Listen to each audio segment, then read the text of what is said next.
Hello, hello, hello. How is everyone doing today? You guys excited? Because we've got lots of good matches coming up here. Just today we are going to be covering the official Forts 1v1 tournament. Right now, starting very soon. We're just finishing up everything and getting the cat herding together, as it were. So welcome one, welcome all, as we'll be switching on over to the Forts cam here in a moment. Today I'm going to be joined by Barbaretto, as well as some of the developers here, Nosehead and Romero.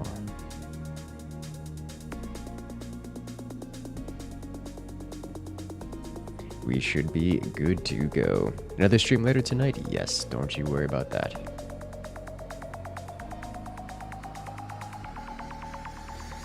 As you guys have come to expect from these tournaments, I will not be doing much in the way of chat interaction.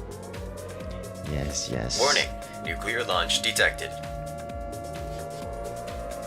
Starting the nukes early. James coming in with it. Thank you so much for the support. Unfortunately, the nukes will be turned off during the event. Let's start the nukes early. I love it. James coming in with the nuclear launch, coming in with that support. Looks like the players are starting to get into the lobby, so I'm going to go ahead and rejoin the voice call.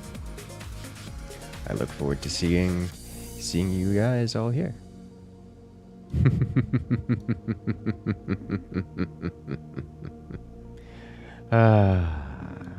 Let's do this, shall we?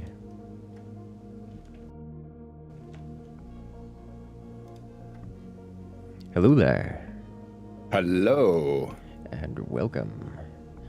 How you doing? I'm doing very well. Just got the stream all set up and good to go. Excellent. We should be ready to do this. Yeah. Just waiting on Barbaretto to join us. And looks like the last couple players as well. Team 2. Both are here. Eaton. Yes. There they are. Erexium. Eaton versus Erexium. Yeah. Warning, nuclear launch detected. Yeah, this is gonna be good. I'm looking forward to this. Oh, I am as well. Start of the day. It had. Hey, welcome to the chat. And here we have Barbaretto. It's me. Yay! Awesome. Everything is on Good to fire. have you here, man. Understood. Thank you very much. Quiet during the stream. And James coming into this is the your everything first is time on casting with fire. us, isn't it? Yeah. I believe so, yes. Nice. But don't worry, if you And, guys drop official nukes capacity. or support That's during awesome. the stream, And, it won't congrats on, show up that shiny loud on the medal that screen, so you don't have to worry amongst about your interrupting. If you medals want to there on your support, you name can in- still in do the it. lobby. Thank you very much. The Forts Pro League. That's awesome. You did that with Mateo, was it? Yep. Nice. Mateo and Nice. myself. That's awesome. Very Impressive. entertaining. I can't wait Yeah, to that's- finish getting all of those out. Oh, that's yeah, right. I've been looking forward to watching them. Oh, you've been doing casts of them, have you? Yes, I've got the semifinals going out a little bit later, actually. At least the last Oh, one. nice. Nice.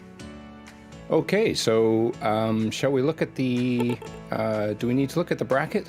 I believe that would be a great idea. Okay. Here we have the brackets. First off, we're going to be having E10 versus Araxium. Both players, very well known. Actually, all these players here, well known within the Forts community. This is true. We're looking forward to some very good games here, especially in a 1v1 setting. Yeah, it should make for some exciting games. Oh, yes. I personally favor 1v1s. They just have a lot more shenanigans the players can get up to.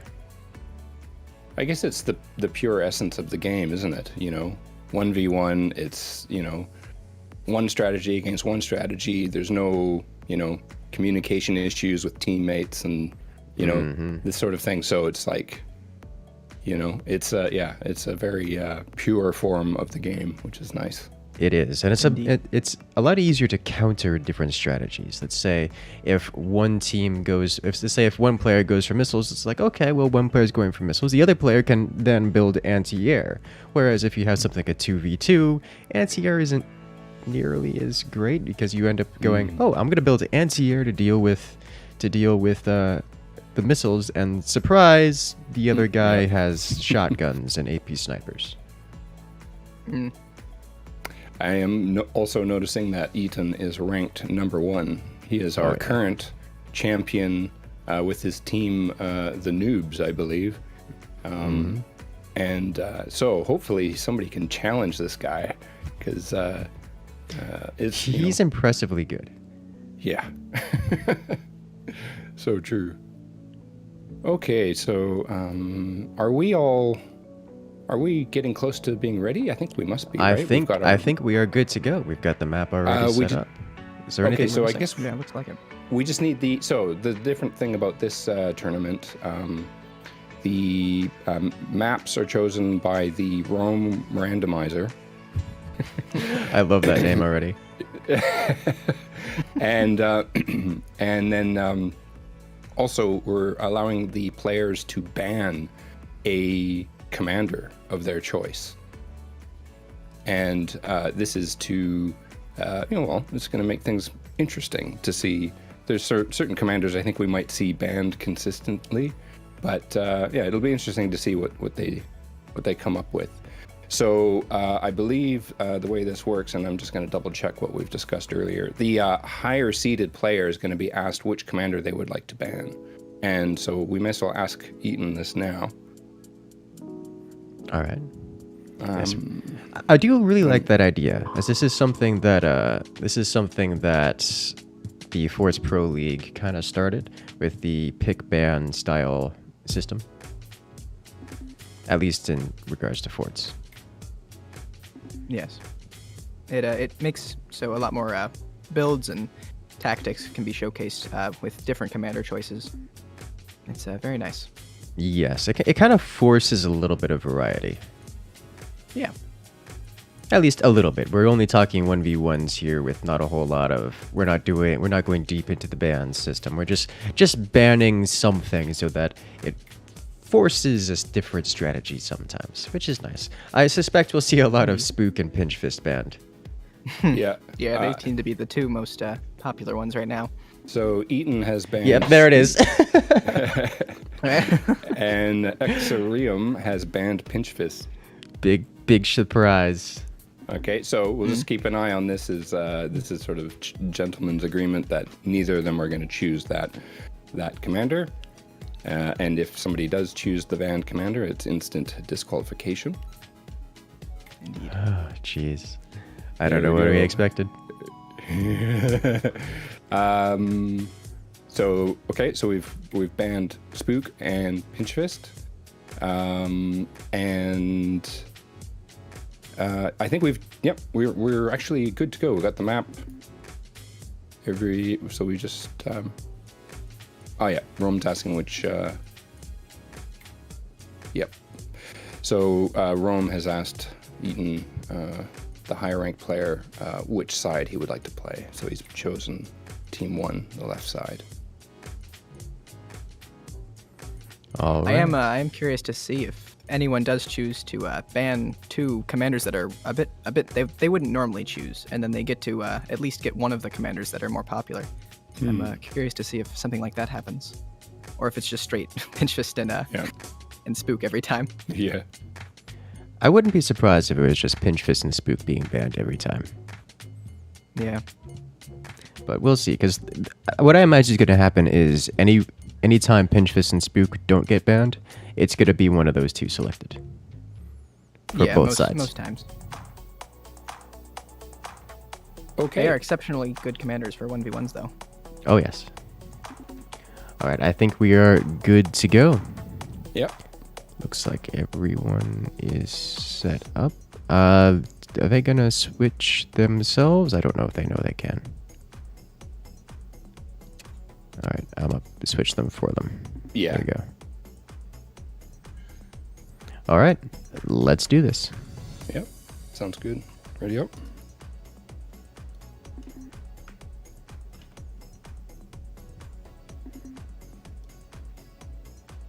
I think we're doing this. And I've... let me just triple check. Flash screen, HUD. Makes fancy graphic stuff. Lots of moving parts. Yeah, it looks like it's right. Everything seems to be correct. All right, we good? Yep. Let's start.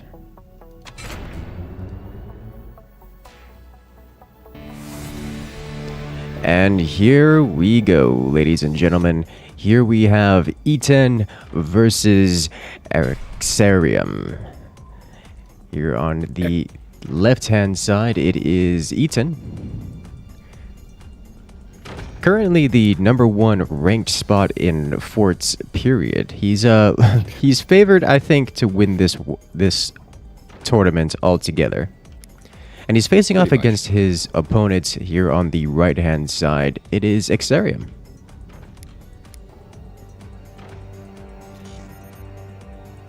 And seem to be a bit quicker on the storage there. And we're running the observer tools by Zimsa, so we can see a little bit of extra information with the stats and reactor health and stuff like that, which is kind of convenient. Indeed. One day we'll incorporate that into the game itself. One of these days. There's a long list of things that can be added in. Oh, you know? yes. Yes. We read the suggestions channel on Forts, and yeah, there's some great ideas on there. So, one day. One day, but today is not that day. One of these days, we'll be able to toggle game sounds, game audio. Yeah, That is to say, the OST while in game. Oh, jeez. But talking about the players' builds, we have some very different builds going on here. And we're actually about to see some shenanigans start here. As while both players are going for a later gameplay, they both have their heavy weapons tech, with the red team XVIII going with the cannon tech, and XVIII going with the laser tech. XVIII also has a buzzsaw. He's managed to hang on to his workshop. And so we might see some cheeky little snipes going out here. Any weak point that can be found with just wood, that will definitely do a lot of damage. Absolutely. There's already several places where that can happen. So I'm curious to see how that works out. It looks like XVIII's getting down an extra storage, so he wants to put down a plasma laser, the biggest blue laser down real quick. At least he's going to be prepared for that in a moment. And on the other side, we have locations for cannons. Cannon has been placed. Interesting.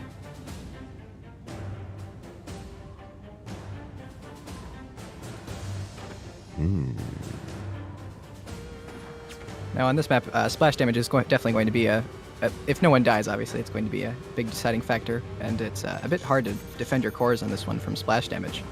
So cannons will definitely be doing some damage there. Yes, and to further talk about that, there's two reasons for that. One, you have multiple cores to deal with, so you can't just defend one spot and make it thick and chunky and expect to be okay, because you have two locations to defend. Whoop. Oh ho ho.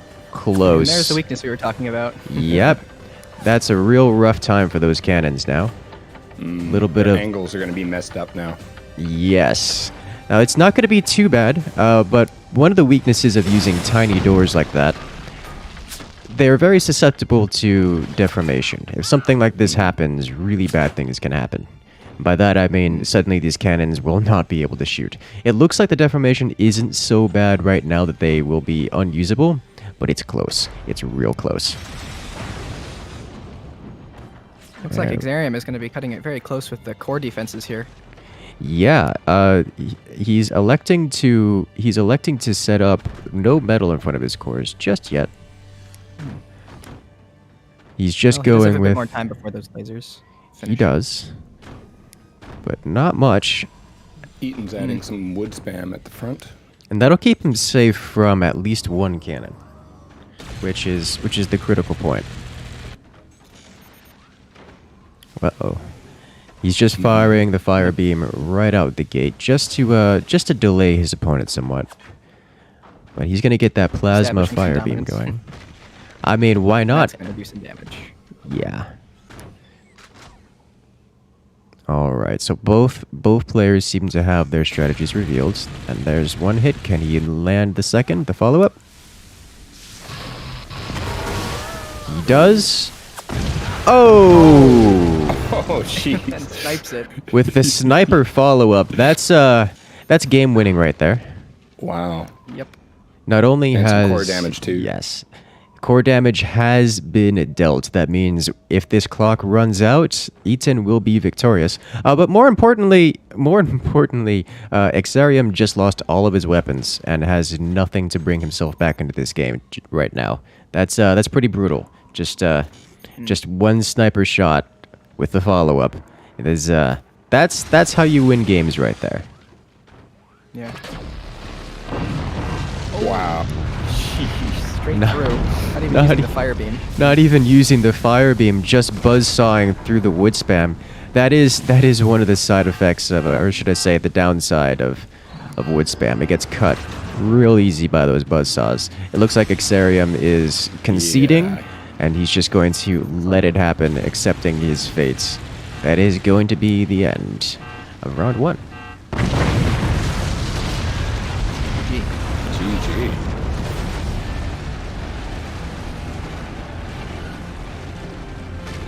That was pretty quick. Yeah, it was. 0 damage dealt by Team 2 there. Very decisive. 6 minutes. That is a proper laser push. Yeah. Heavy weapons. Indeed.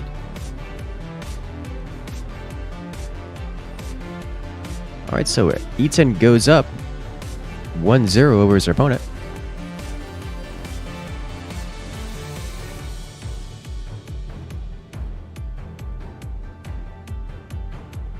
And now we're going to be setting up for round 2. So it's Alexei versus Lance and Shield. And XVIII will be going to the loser's bracket with a chance of redemption. Indeed, we do have a loser's bracket in this particular lineup. So XVIII, while getting knocked out round 1, will have an opportunity to come back. We'll see who his opponent is.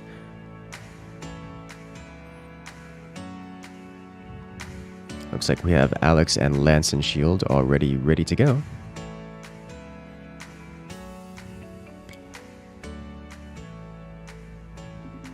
They're in here. Okay, cool.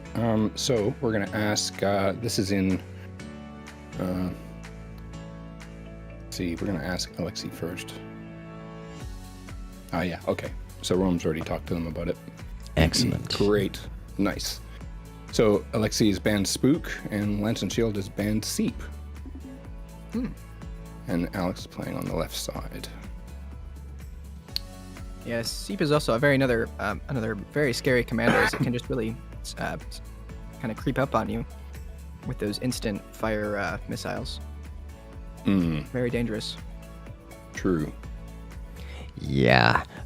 One of the major defenses against missiles, specifically the warheads, is not trying to shoot them down. The moment you hear the nuke launching, the nuclear launch detected sound, as it were, you just build out a big trunk in front of your base, a whole wood spam, so that when the nuke hits you, you just phase tank it, and it doesn't deal that much damage. It's not going to break your entire base if it detonates too far away from everything.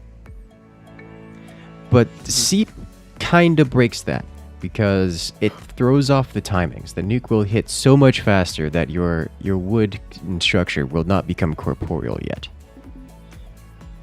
It's brutal. It's very brutal. Yeah, and then the core then becomes the face tank of the nukes, which normally ends in a very quick death. Yes. That's a good way to put it. Okay. All right, looks like we are good to go. Graphics are up. And here we go. Alex versus Lance and Shield. Let's do this.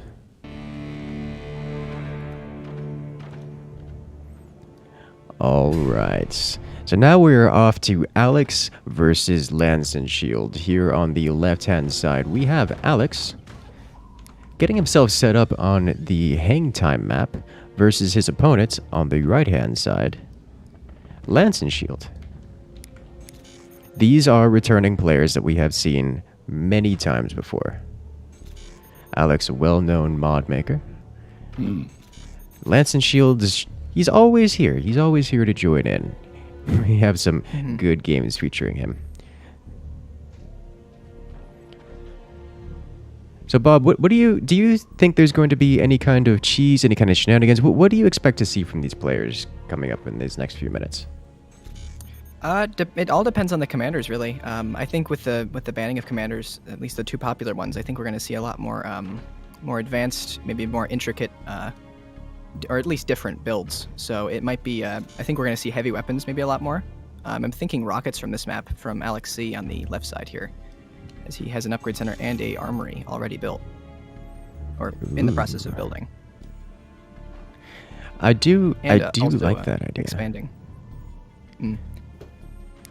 Yes, we can see here the players will have to expand backwards toward this little extra alcove in the side of the mountain, as it were, where they have access to additional mines. It does look like Lance and Shield is electing not to expand for the additional economy, going for a rather quick laser rush style build. This might just end early. Yeah, like I said, looks to be rockets coming out from Alex C. Yeah, and Going up he's against lasers. He's got the rockets already placed. He's going with a triple rocket option and is not going to be revealing before he has them upgrade. Oh no, double rocket and flak, which I think is the ideal.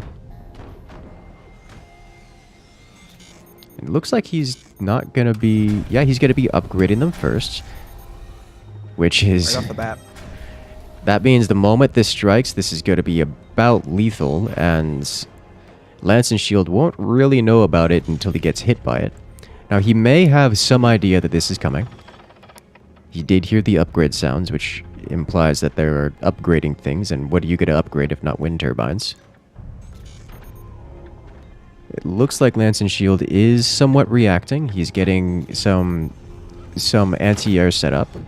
I don't know if it's going to be enough or quite in time, as Alex's weapons are already set up and ready to go. He's actually just defending, giving them a little extra defenses before opening volley. Looks like Lance is getting some trench gunners here, as the main issue normally with defending against rockets is that your gunners always get either shotgunned or sniped. With the trenched gunners, it looks like that's not going to be something that can happen as easily. Yeah, we can already see that happening. I just want to point out something that we just saw here. So, Lance and Shield is playing as shock and awe, which enables them to place explosive barrels. An explosive barrel has been placed at the back of at the bottom of Lance and Shield's base.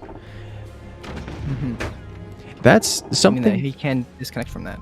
Yes, so even if his base gets disconnected, he will still have control of that, which is something we have not seen in a tournament ever. It's pretty clever. Yeah, it is very handy. to just keep connection of something, even though it's very susceptible to weapons like buzzsaws or anything that could be chopped off. Yeah, and I really like that. Now, I do want to point out that just by the way it's designed, it's supported by the hanging elements up top. So, if that were to be disconnected, it's going to collapse and will render the whole point moot. But I do like the attempt. It's a defensive strategy, isn't it? It's Yes. It's not... So he's going to try and, hang on for dear life while he... you know what I mean? Like, whereas Alex is, like, already issuing damage. Yeah, Alex is out for blood. Lance and Shield is trying to survive till he can get up his heavy weapons. And he does have a fire beam about ready to go. That's going to do a bit of pain in those rockets there. Most absolutely. Now, we do know that these players are quite good, and we've seen these experienced players work wonders with snipers. Fire beams are susceptible to snipers. And I'm curious as to how long the trench gunners are going to work out once that buzzsaw comes online. Oh, there's the active from Shockanoff. Wow. Turning it into a laser. Yep. That was a beautiful Nice shot. there. Almost going straight to the core. Oh, there's Yep. the buzzsaw from Alex. Oh, and so much for the barrel. Yeah. That was a good try. An attempt was made. Yes. Oh. Oh dear. His thoughts exactly.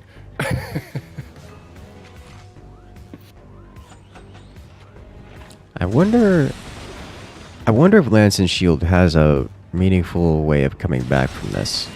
As that's a lot of damage sustained. Indeed. Well, I mean, Definitely need that active again. yeah. If your opponent shoots down his own rockets, that helps pretty significantly. I think one thing that's really holding Lance and Shield back is the lack of the additional mine expansions. He doesn't have any expansions, no additional economy. The reality is, he has map control and economic advantage. He had early game control and is going to have more and more advantage as the game goes on. So things are only going to get more difficult. More Using the difficult laser for as Lance point and defense Shield for here. destroying the rockets there. You can see Lance and Shield's resources are very not good. He does not have much energy to fire that laser. If you guys direct your eyes to the top right corner of the screen, you can see the metal and energy reserves. Lance and Shield is constantly in the red. He's got low energy always. Whereas Alex, despite having a firepower advantage, he's got great economy. He's got metal, he's got energy to sustain and to build.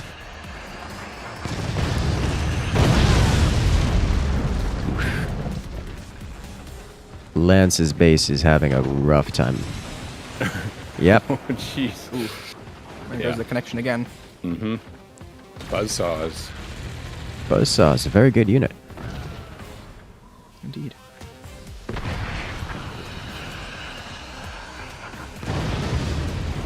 Whew.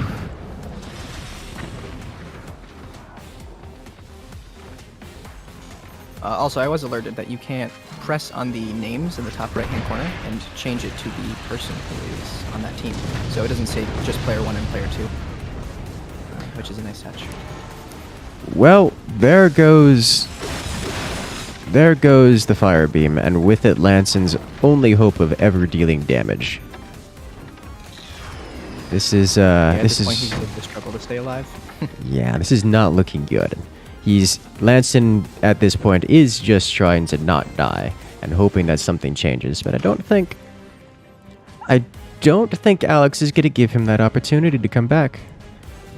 He does have that barrel down there, but I don't know how much it's going to do keeping that connection. He will be able to get a few trenched gunners, but it's not going to save him the game, at least at this point, it looks like. Here you can see the barrel actually being useful. It is currently disconnected, and he still has control over it, for whatever that's worth.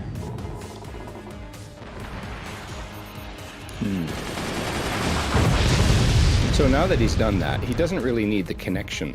You know what I mean? Because Right. he's claimed that, and having the connection makes him more exposed, doesn't it? It So does. Yes. he should really try to fortify that if he's to try and cling on to it, I guess. Yeah, it would be a good idea. I believe you can get mines down. Yes, you can. You can get mines down there as well, so that could be a good place for expansion, either there or behind him, as he's very low on metal, as we can see. Pretty much throughout the entire game so far. At this point, it's going to be very difficult to justify or even place mines. Yeah. Having any spare metal is going to be very tough. Indeed, he needs the spare metal to place the mines, which he doesn't have. He doesn't have enough money to place a mine right now.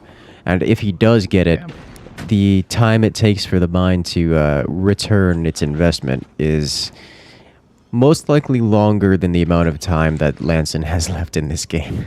Yeah.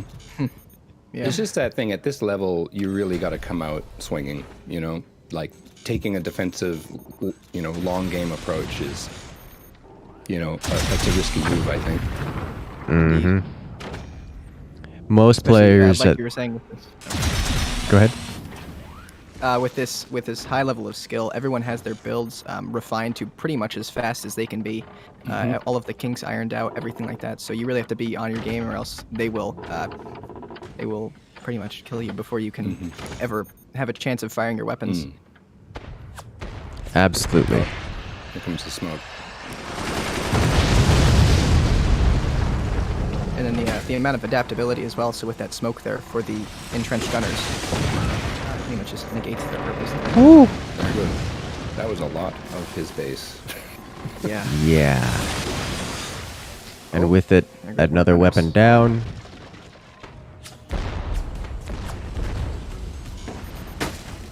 One thing I did want to say, players at this level, not only do they have builds that are well refined and worked out, they also know how to destroy a fort. Most players, when they go into a multiplayer lobby, will say, hey, these matches take 20 minutes as they sit there and use their one rocket launcher to shoot someone who just keeps rebuilding wood. These players don't do that. These players will destroy everything regardless of how much you build.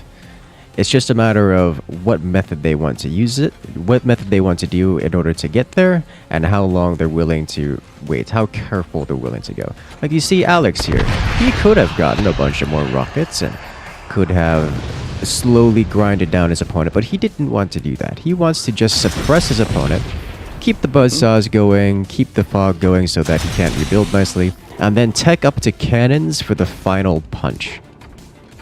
Yep. This He is... possibly could have done a bit sooner, maybe. Could have, but... Possibly. But I think he has this pretty securely in the bag. Oh, he does, Yes. for sure. And I Especially think with that he's... smoke now. Yes. And I think he's not looking to go quickly about this. Despite all of this deep digging into the base, I don't think he's actually trying to eliminate his opponent right now. He's just trying to suppress him long enough for those cannons to come out. He just expanded down. He should... Yep, there's the cannon right now. And that cannon is looking to be the final punch. The final hit. Repair station. I presume it's there to clear smoke. One of Lance's gunners is shooting at his own core. I know. Poor Good thing it's not gunner. exposed from the bottom. I know.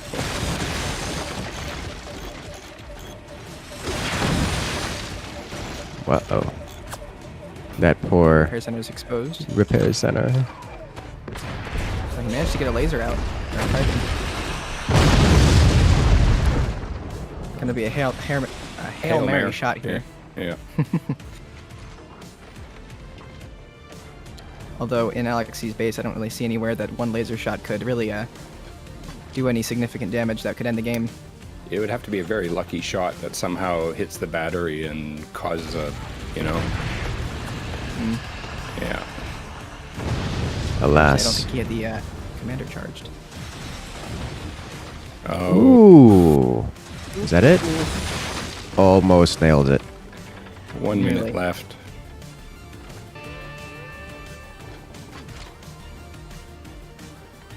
It looks like both players do have their active charged, so Lance could get a lucky shot off here. Last second. I don't think there's anywhere in the base where it could actually break. It's still just one laser. Yeah, true. Even with a door snipe. Snipe the sniper, possibly. I don't know. I mean, that might destroy the battery. It gets a core damage, which could do it on timer. Actually, yeah, that is true. Core damage could change the tide of the game, as both players are currently on 100% health. Ooh, over penetrating. Going all the way through the base without breaking anything of dire importance. Looks like Lance's shield will get one shot. And that's it. And That was it. GG. Team 1 wins for being the most aggressive and dealing the most damage. Indeed. that, that- that back expansion with the mines definitely helped him get into the late game in this game. in this Oh, yeah. match. Oh yeah, for sure.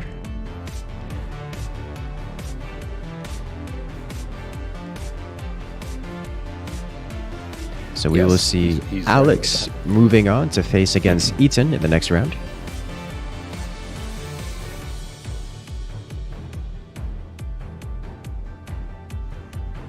And Lance and Shield going up against Xarium in the first round of the losers round.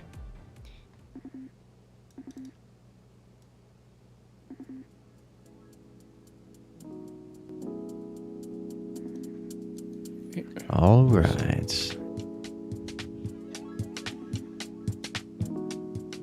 So next up, we're going to have Mateo versus Emil.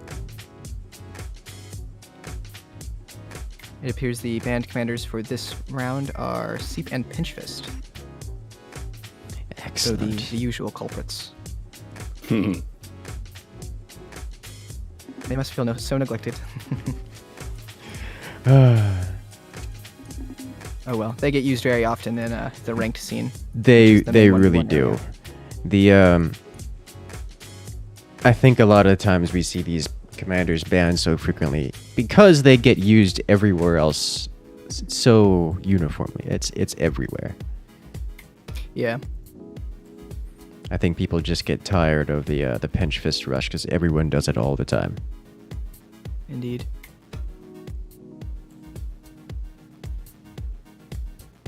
I've currently been trying to stray away from using Pinch Fist in ranked, just to make games a bit more interesting. But once you get up to the really high ranks, or I guess really low ranks, it gets a bit hard to win and still use a different commander.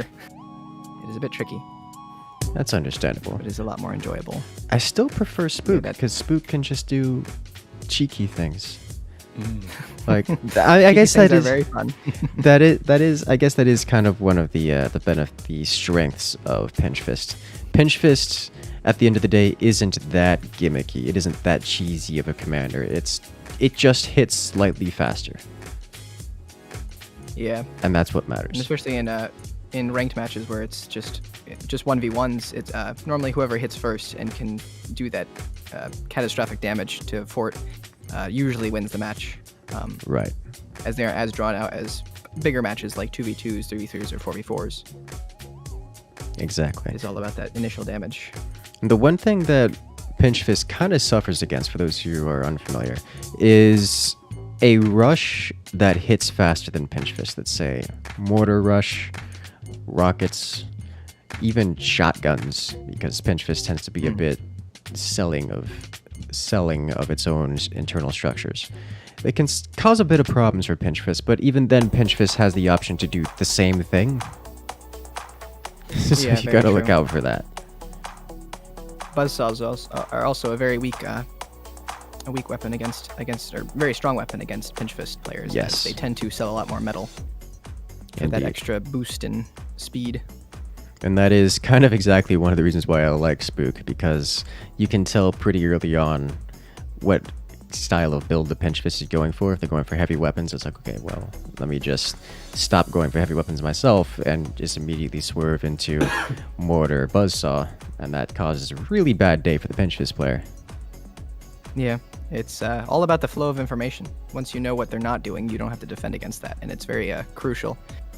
Without Indeed. knowledge, you really don't know what they're going for, and you're like, well, I guess I'll just defend for everything, which can be time-consuming and slow you down. And surprise, for that reason is why we see Spook ban so much out of this so far. All right, looks Yeah, like it's we a are. very good commander to play. Looks like we are all good to go here. We have Mateo versus Emily. I think we ready. Yep, we're good. Looks like it.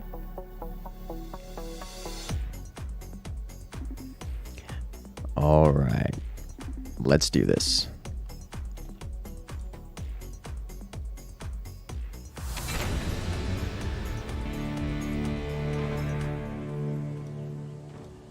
And we're off. Ladies and gentlemen, here on the left-hand side, we have Mateo. Mateo playing very well in his last sighting here in the Forts Pro League 2v2. Made a name for himself with the extremely accurate lasers. The ruler aim. Yeah, Well, he's it's ranked- impressive. He's ranked number 2 at the moment, so he's fighting alongside Eaton there, trying to get to the top. Indeed. Yeah, It's that's a very back and forth battle between the two. and I love to see that, to be honest. I really do. Indeed.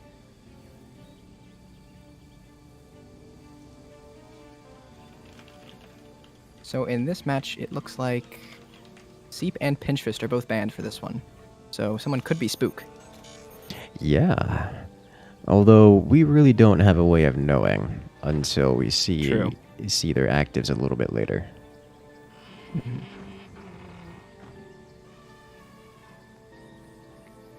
We do have some very similar builds out of the players here so far. Nothing terribly exciting going on. It looks like we have... Oh, actually, we might have a little bit of deviation. Yep. This is where things are going to go sideways.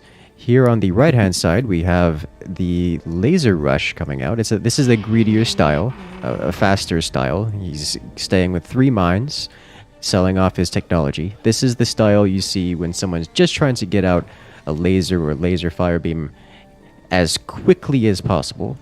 But the other side here, we have Mateo. Mateo's just gonna kill him. I don't think there's a better way to say that. Upgrades in there soon. Yeah. Have a little bit of sniping going on. Looks like Mateo doesn't win the snipe off. Emily Doesn't taking so. that one. Looks like a buzzsaw out from Mateo. Unfortunately for him, Email has not really deleted any starting metal. There aren't many weak points on his base that a buzzsaw can exploit yet, at least. Oh, the joy of buzzsaws. They always have a target they can hit. Especially when you're going missiles and the opponent has to get spaced armor. Yeah, swarms and buzzsaws are a dangerous combination. They really are. And swarms are great versus exposed turbines, for those who didn't know. They kind of Many things are great destroy... against exposed turbines. That's true. That is true. Very vulnerable, but very important. So they are a prime target to attack.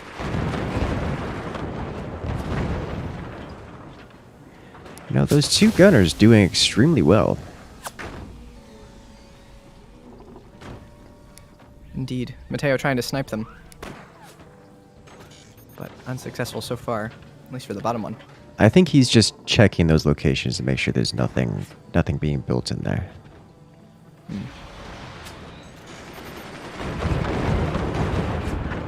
Oh, he finally There's gets it. one. One gunner down. More swarms are being launched. Oh, that's nice. Team 2, did he sell off their own turbine? Did I miss They that? did. They did. Yeah, okay. because it was about to blow up, I think. I was gonna say it was about to get hit by swarms, and then it wasn't there anymore. Okay, that makes sense. All right, now this is where things are really starting to pick up. Mateo has upgraded to warheads. He's about to go full nuclear, and Team 2 over here is just putting down their fire beam. Yeah. That's not the place you want to be. Oh, there's the buzzsaw opportunity, and the fire beam is gonna go. Yikes. Yeah, I was just about to say, those are all now, with the turbines gone, are very exposed to buzzsaws, just chopping down the weapon placements. Yeah, that's, Remember when I said right at the beginning, Mateo's just get a kill? He's just going for the end. We're about to see the first nuke launched here in a moment. He might be waiting to fire both of them at the same time, or for more energy, I guess. He doesn't currently have the amount that he needs. Yeah, he's got enough. I think he's just waiting for both. Those gunners will probably be able to handle the nukes, at least for this first wave, but RNG will be in play. Okay, well, maybe not a minigun anymore. Coming out from Mateo. Yeah, a minigun coming out from Mateo, probably to murder those unsuspecting machine gunners behind the doors there. Yeah, I wonder when he's actually gonna fire those missiles. There it is. Here we go. Both going for the bottom. He's just gonna go straight for it. Yeah, if he's connect, that will be very bad. Oh. One. Ooh. 37. Structural damage. He's and the done. buzzsaw. And that's that. Mateo messing comes around in. there. Interesting. The fire beams make sense now with Firebird.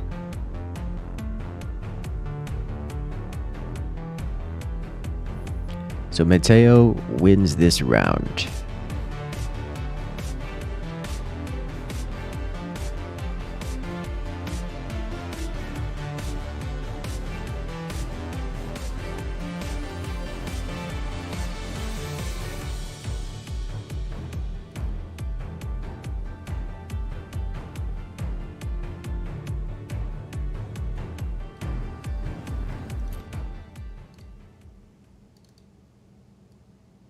So with Mateo winning this one, they will go off to face the victor of this next coming match.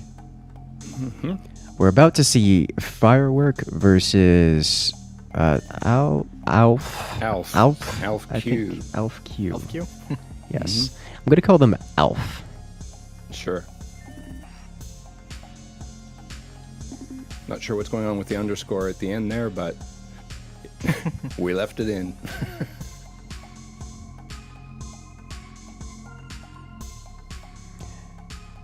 Emma was saying they should have banned Spook.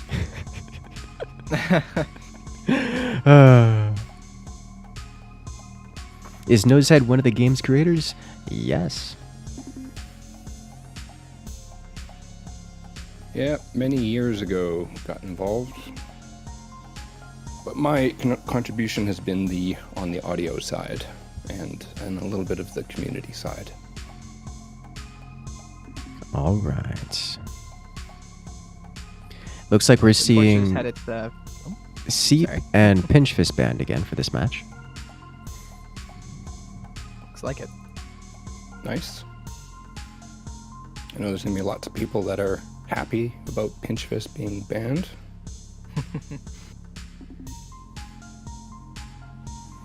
All right, I believe we I are was just ready going to to go. say that Forts is coming up on its 4th birthday, which is Oh, pretty insane.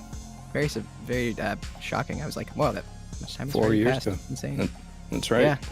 I mean, technically, it's even older than that if you consider that B-Man came up with the idea in 2003, but that was, just the initial concept of it. But very diligent of him to persevere and see it through to the end. And glad we did, because, yeah, here we are 4 years after launch, and people are still playing the game and interested in it, and we're still updating it. I can't help it. It's a good game. And I do want to say, The support with the bug fixes and such has been top notch. Thank you. It's awesome to hear that, and we try to talk with everybody on the Discord, and keep on top of bugs and balancing, and keep things fair, because when it's balanced, it's fun, and it's really tricky to get that balance right, and it's just on a string, on a knife's edge, and it can go either way, right? Yes. When we recent update, there were some issues with the buzzsaws, and we had to dig deeper and find some issues and tweak it, and that's how it works, and we need that support from the community to help us find some of this stuff, so it's really cool, and helping each other out and make the game as good as possible. I love it. Yeah, indeed. It looks like the players are ready to go. So let's hop right into this next round. Yeah, when it comes down to game balancing, there's so many different aspects, at least in forts, that are affected by one little change. It's pretty crazy to see how much is affected by that one little change. Yeah, so true. And we're off. Go ahead and take away your introductions.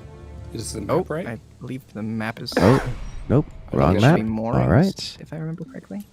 I'll take a look. Wrong map. Wrong map. Did we... Oh, you're correct.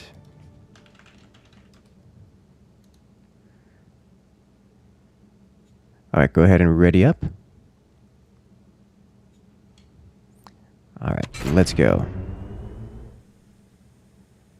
Alrighty, try two.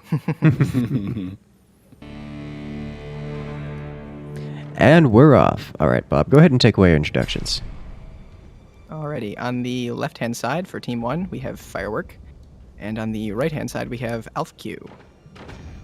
Both, well, really too early to tell what's going to be happening for the rest of the match, but it looks like early tech out from AlfQ with the workshop, and more mines from Firework than you normally see on this map. More mines on this map. I guess this map does tend to be dominated quite heavily by swarm missiles. True. There's always that very big deciding factor in the pivotal point of the game, either to go for more mines or more, swarms and missiles. Indeed. So, This very is big decision. I think this is one of those maps where you don't have to really make that decision as much, because you do have basically 2 guaranteed spots for swarms. If you notice here on the left-hand side, you can go up to 4 mines and still have 2 guaranteed spots for swarm missiles. You can go up to more mines, as we see is happening here. I'm actually curious to see how this is going to work out. Firework electing to not go with swarm missiles at all. Whereas I can almost guarantee we're about to see swarm missiles placed for Alf here on the right. Oh, wow. Okay. Both players are avoiding swarm missiles on this. Interesting. Upgrade center coming out from Firework on the left side here. Yeah, we're going to see We're some. going to see rockets. Rockets. Yeah, some rockets and shotguns from left side.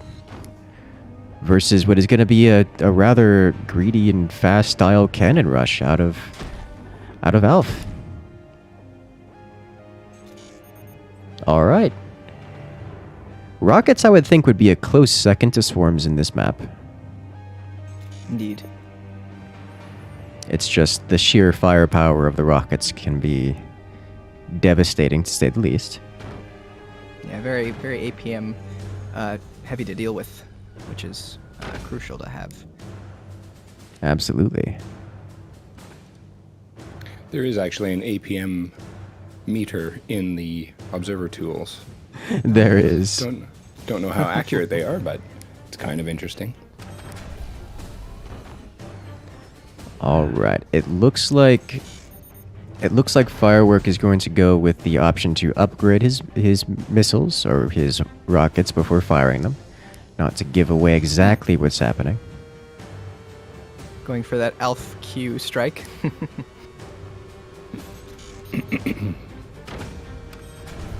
Cannon has been placed, nice and perfectly timed. for that 4.5-minute firing. But here come the rockets, because rockets are just faster than... Yep, the EMP on the core. Core damage has been dealt. Alf has had his energy drained by the EMP, down at 0 energy and stuck there. Here we go again. That's that's bad. Draining and bleeding energy again. Yeah.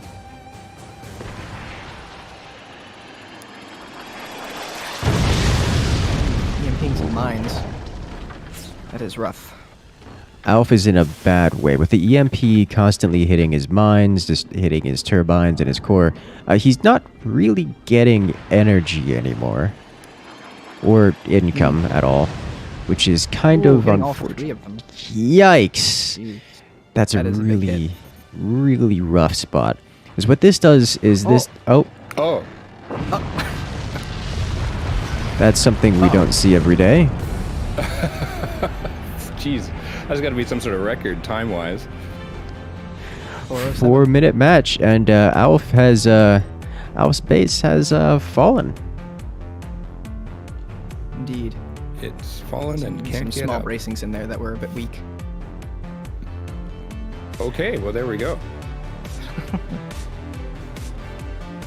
I was actually... I was kind of hoping for the comeback from there. Alf did manage to get their cannon placed, and it was building. And Firework really didn't have a base, or rather, his weapons could not sustain hits from that cannon. Yeah, he it was just a strut snapped on him, and it just Oh yeah, one in of the the wrong very spot. small ones. yeah. Yep. Alf, Definitely a weak point of the base. Alf with a little bit of overreaction, managed to collapse his own base. Yeah, Moorings is definitely known for its hard to keep your core upright. Kind of, it's very weird. It's a very weird base design. Very different from other maps. Indeed, and it can throw off a lot of players. Okay, so what's the next round that we're doing? Are we doing the losers bracket now? Or do we go Oh, down right. to- There. So we're doing. Oh, that's right. They're numbered. I forgot about that. So yeah, we're doing losers round 1. XVIII versus Lance and Shield. Yes. All right. Here is Lance and Shields.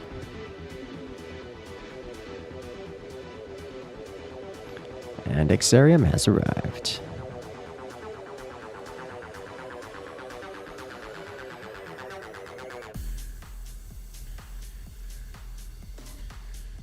Okay.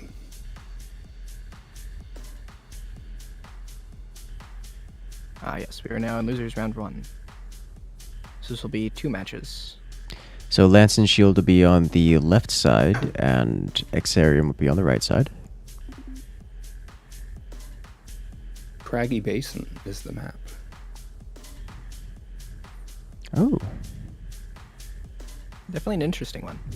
Yeah, that's not one of the base game defaults. No, the idea here was to take advantage of some of the cool maps that were in the map making tournament that just didn't win the tournament, but they were still accepted in the top 10, and some of them were really cool. So thought we'd mix things up a bit and have some cool new maps to look at while we have these guys play on. I love that indeed, idea. Very, very nice maps from the map making tournament there. All right, looks like they're about ready to go. Surprise, surprise! It looks like Spook and Pinchfist are both banned for this one as well. I appreciate that it's not just Spook and Pinchfist. We've seen Seep get banned. True. We've also seen Seep get banned. All right, it looks like the players are ready to go. Let's jump right into this next round. Lance and Shield versus XVIII.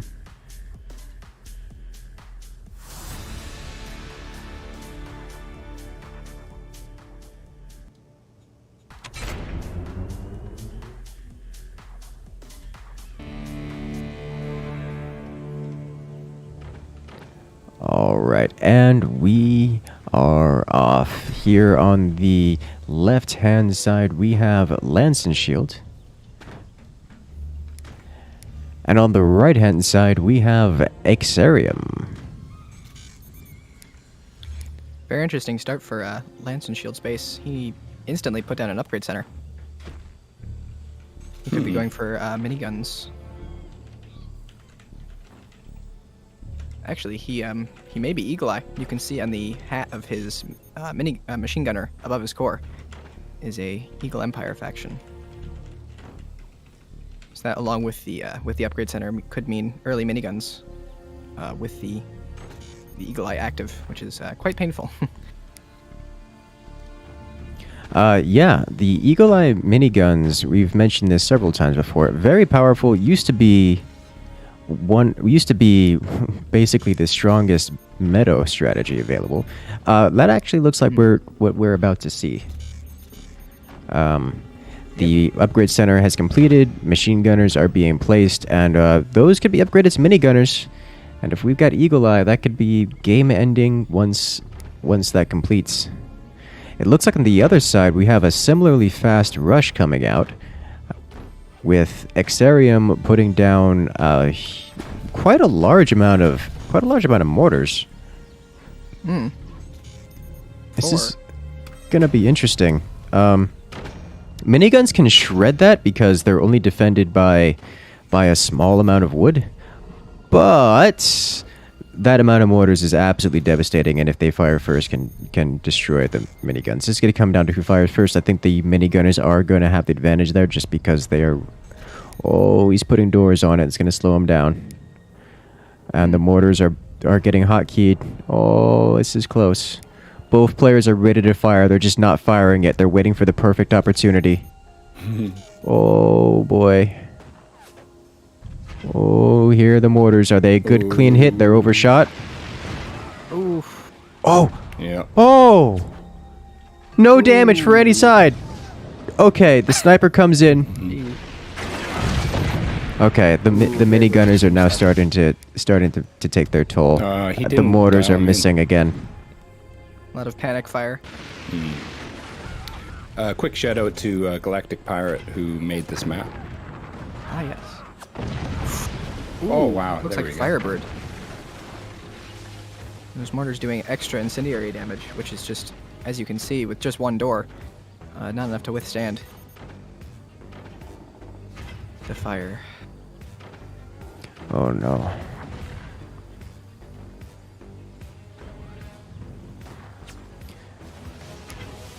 Oh, that's what I was saying. The whoever managed to land their shots first, it looks like the minigunners just weren't able to keep up with the sheer amount of mortars, and XVIII is gonna come out with having mortars, and now Lance and Shield's gonna have to do something about that.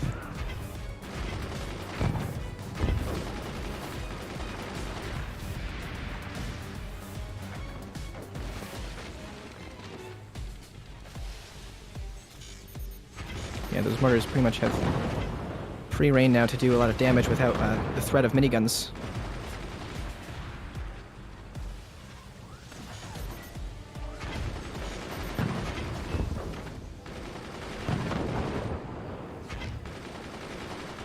I wonder. This is how things end up getting really bad, because this is where the mortar player wants to be.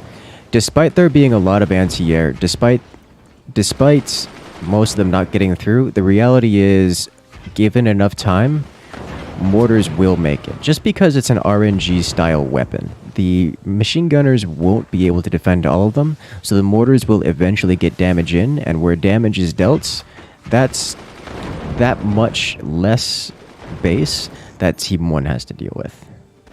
Like, the machine gunners are working well for now. That's not expected to stay up.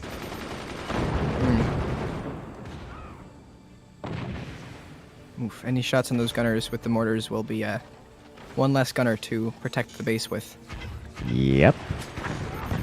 Oh, AP sniper coming out. That's going to be very bad.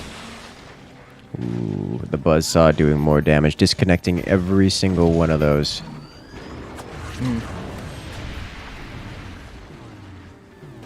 You could see the gunners trying to target the mortars, but wouldn't open the doors. Yep. Door There sniper, we go.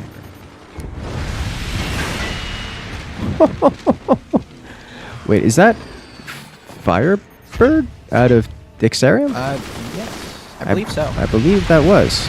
Oh, okay. This is where things get really bad. With the mortar disconnecting, that's not an easy reconnection. With the buzzsaw, it's a nice, clean reconnect. With the mortars, it destroys everything. There's nothing left to reconnect to. That anti-air, those machine gun nest, the little trench has been disconnected and effectively destroyed. The mortars are going to be doing more damage now. I wonder what our XCM's plan is from here. Is it just going to be keep firing mortars? As fun as incendiary mortars are, you really need the heavy mortars to actually blow things up in terms of real structural damage.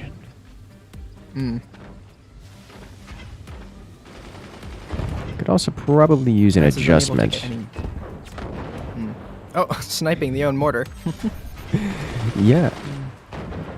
It looks like...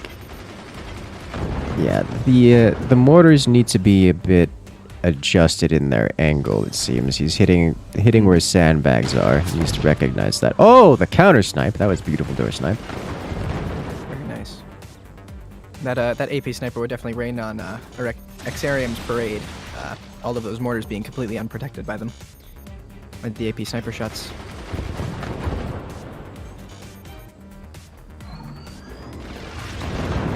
Oh no. There's the Eagle Eye active. Eagle Eye active. That's where the real damage comes in.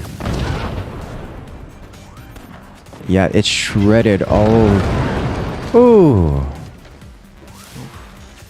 Imagine if Lance and Shield managed to have any more minigunners up. That would have been probably lethal there.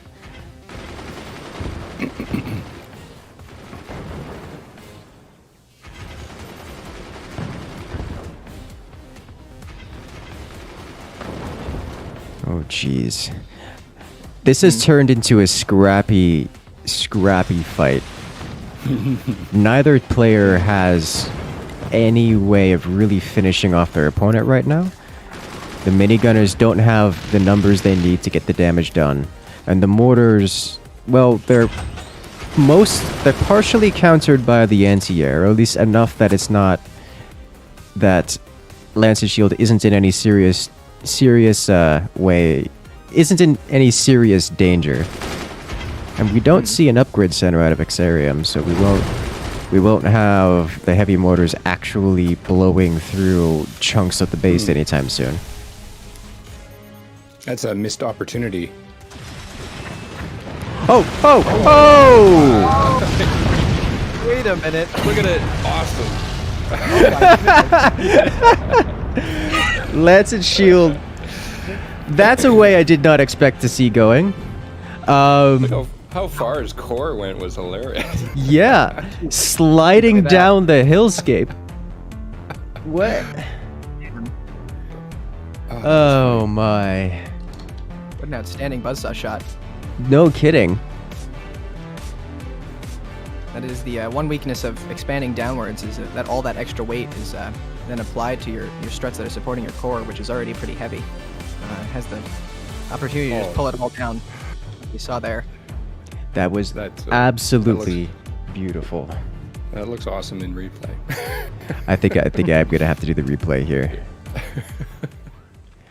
because that's just amazing. Oh, sorry, I got the graphics mixed up there. I didn't catch that's all right. I didn't catch the team swap during the chat. Oh jeez. Sorry, I gotta watch this replay real quick because this is amazing. Man, talk about unexpected. Definitely I unexpected. did not see that coming.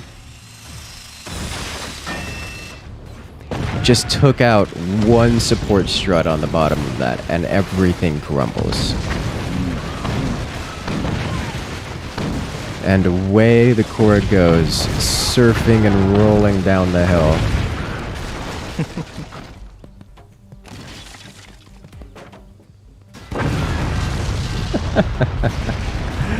Oh, that's amazing.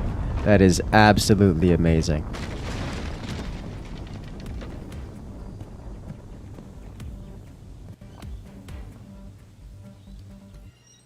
Definitely an entertaining way to end the match. Absolutely. I did not expect that at all. Yeah.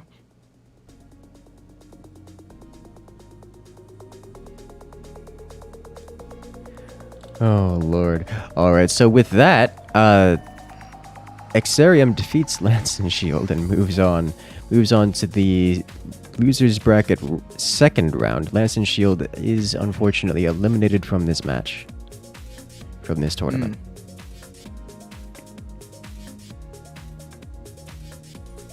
So yes, up next we have Alpha and Emile. Is that how you pronounce that? I would say it's Emile. Emile, like he's French, Emile, isn't that it? makes sense. Emile? Yeah, I think so. so.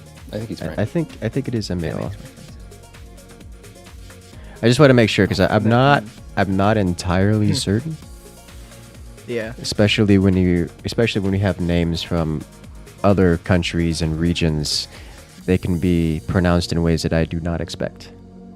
So I'm Very never true. quite certain. I always need to ask. I usually like to ask the players beforehand. I failed to do that this time, and that's on me.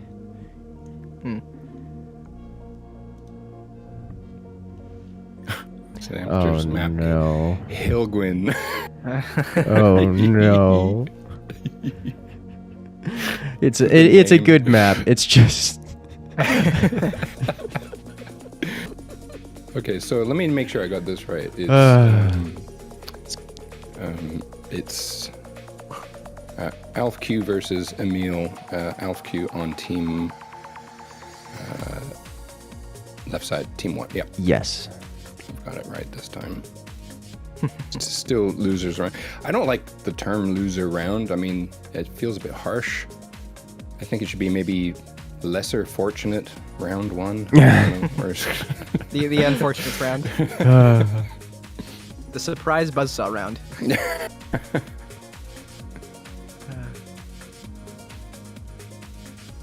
All right. So we have Hilgwyn, Pinch, and Spook are our band. All right.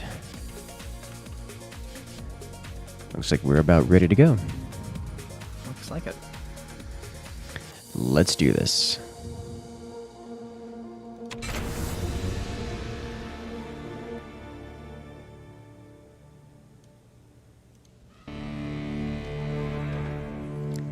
And we are off. Ladies and gentlemen, here we have a Hilgwyn, the map, which I think is a beautiful name.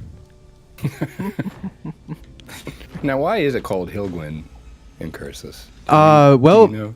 because Romero called it that and I love the name, so I'm just going to stick with it. A lovely combination between Penguin and Hillforts, I presume. Yes. That is exactly it. This map is aesthetically and mechanically very similar to Hillforts and Penguin. Two vanilla maps in some manner combined to make this beautiful base. Doesn't really look like anything like a penguin, though, does it? Yeah, I would have to agree with you. It does A not. cursed one. It does will not. play like it. It will Yes. play like it a bit. Functionally, it functions very similar. It doesn't look like it, but it functions very similar. Oh Yeah, An gosh. amalgamation between the two maps. Smushed into one. All right, so it looks like we already have some deviation in the play styles here of the players. On the left-hand side, we have Alf Q, going with a earlier tech rush style. Looks like they didn't quite time out the heavy weapons tech placement perfectly, so that's going to delay them about 10-ish seconds before they can put down their... There it is. And they have the cannons being placed. Going with a greedier style cannon rush. Looking forward to seeing how that plays out. On the right-hand side, however, we have Emile going for the more eco-focused play. They delayed their technology a bit and instead and instead went with more economy, which is all fine and dandy. I'm curious to see how that's going to play out. I suspect very well. Mostly because on this Hill Gwyn style map, you have a large block in the center. You cannot directly fire until this central unmanned, uncontrolled fort has been destroyed. So you don't have to worry so much about super early rushes. Those cannons and lasers are going to have to fire at least once before dealing damage to you. That does give you some extra time to get out heavy weapons and technology, and it seems like both players are in some manner going for that, with Emil going for... Yeah, they're redesigning the base right now. They do have cannons as well, but it's the cannons are going to come after going up to 6 mines.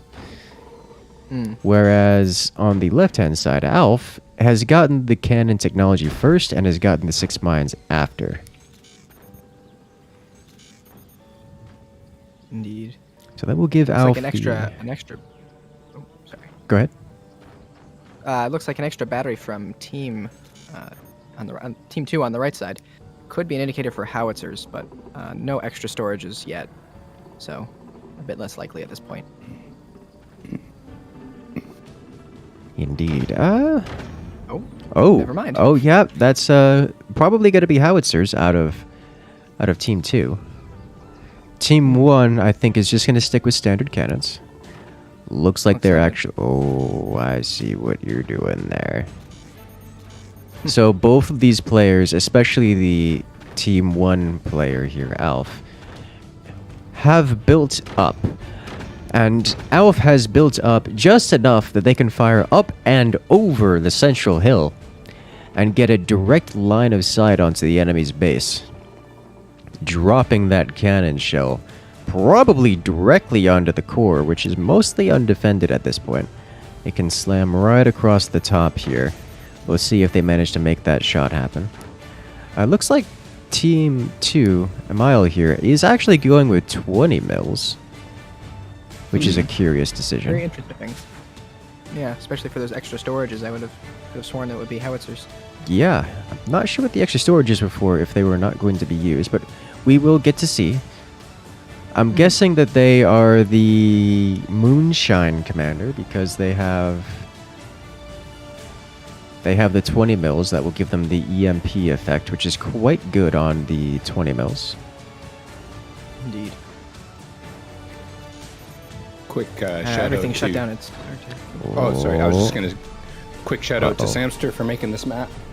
Yes, Samster getting honorable mentions, performing very well in the map making tournament.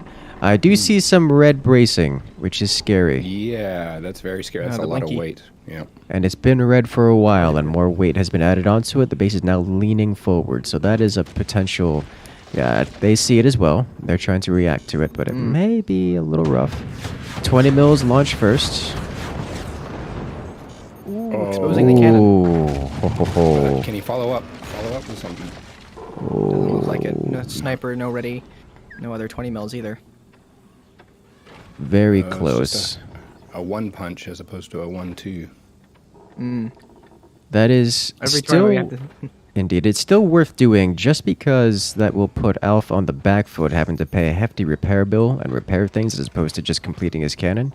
That'll give Emil here enough time to reload their weapons and fire again. Yep. This time with the 1-2 punch. Yeah. There we go. That's a hit. Can he get a second? Yeah. Not quite. Oh, just barely. Would have probably dropped that cannon on top of it onto the lower part of the base. Oh yeah, if that been cannon initially had that dropped, that should be- probably would have been lethal. Yeah.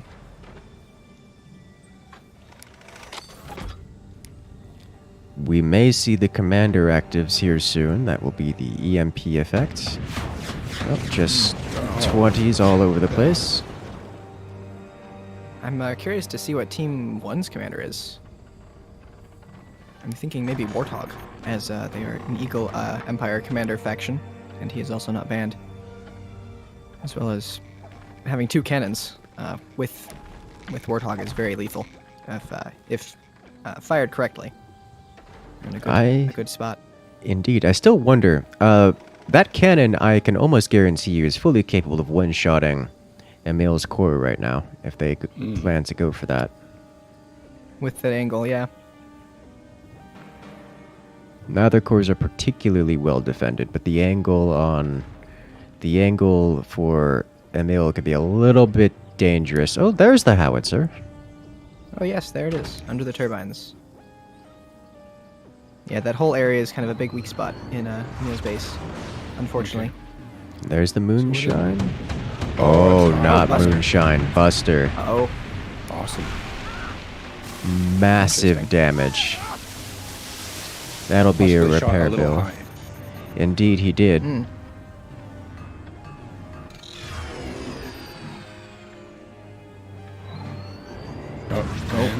There's the active. no more energy for you. Indeed. No more Oh, energy. both going He's for got a those fair amount turbines. stored. Immediately placing turbines everywhere they can.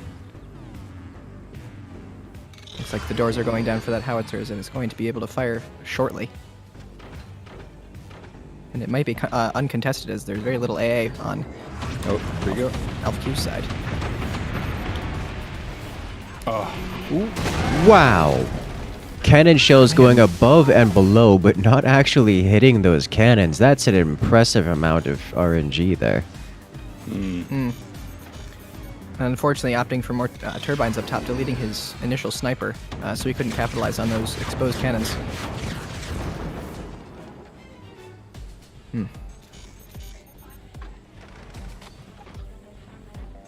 Definitely going to be a very hefty repair bill for Alpha Q.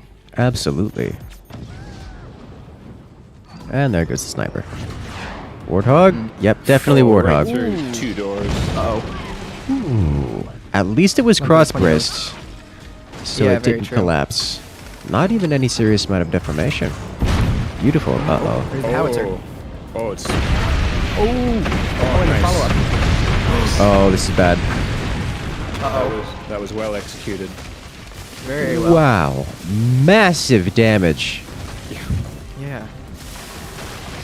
A lot of extra weight on Team 1's base here. It was already having some structural issues. Well, at least the weight has been removed now. True. The strat is not blinking anymore. Emil absolutely destroying every single weapon on Alf's base. Here comes another howitzer round.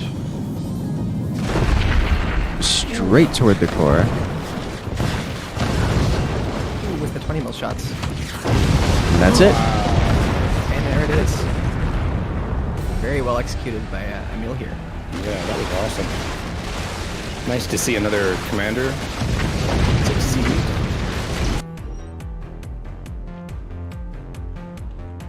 So Emil moves on to the second losers, less fortunate round. I mean, The lower bracket, as it is called. yes. Lower. Continuing on. That's a better word. Okay, so...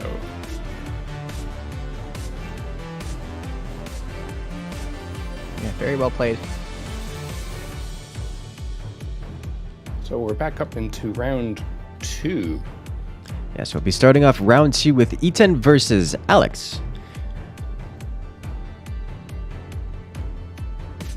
Two players who I definitely think could win this. Given the two, I'd still think XVIII. I would, if I were a betting man, I would put money on XVIII over Alex in this one. But it's definitely going to be close, and I'm excited for this. I'm super excited for this. Yeah, it should be a very exciting match. Will definitely be good for sure. But yes, I do agree with you. I think XVIII will be moving along.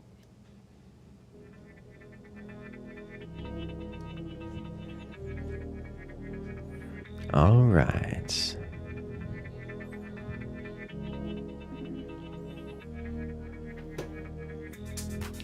Yes, very interesting to see a different commander being used, like Buster. Yeah, I really do Very like it. see. Especially the use of 20s. I saw it mentioned several times when.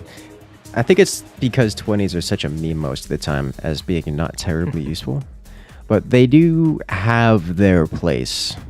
They can be used. It's just most of the time you prefer to have cannons in almost every single scenario. One of the scenarios where 20s are better is where you can use the Buster active, just because it does that much more damage. The extra penetration can be completely devastating for the sheer splash damage. 20s are already great at dealing splash damage. Why not make them do more? Splash and penetration? Whew. Yeah. Very deadly combination if used correctly, like Email did there. Exactly.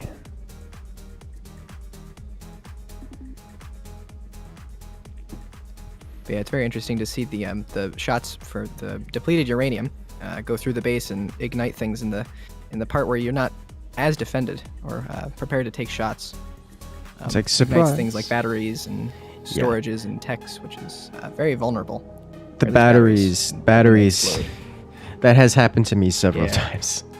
It's like, oh, look at this battery behind many layers. It's safe there. Nope. Nope. It's on Yes. fire now. Yeah, it's very unfortunate. The core survives, but then the battery explodes and then you die. It's an unfortunate way to go. That's how that goes most of the time. I'm just glad it isn't the shotgun op barrels anymore. Oh my gosh, I'm so happy that got changed. Yeah. That was very painful. A lot Very. of background bracing support structures and sandbags everywhere. It was so sad. So frustrating. Oh, Lord. Are there any core swing maps? Most of these maps you can swing the core on, but the reality with core swings is that they are inefficient. So most of the time, you won't see them. Like, the pence swing on vanilla is the closest you see to an efficient core swing. And so far, that really only works if and only if you're going for a cannon rush. Yeah. So if you do something like play against a pinch fist player who has already decided to go with rockets or mortars first, or an eagle eye player with miniguns, you just lose the game if you do a core swing. Indeed. Yeah, even for me, who pretty much swings every game except for 1v1s, I don't swing in ranked, at least anymore. It's a lot less effective in a 1v1. People know scenario. how to deal with it. Indeed. Although the benefits are very nice, not having the core in the front, so all that weight is off of the vulnerable struts. Oh yes. It's pretty nice. We do often see core swings in larger matches, like 4v4s, 3v3s, even sometimes in 2v2s. But in 1v1s, it tends to just get punished hilariously hard for it.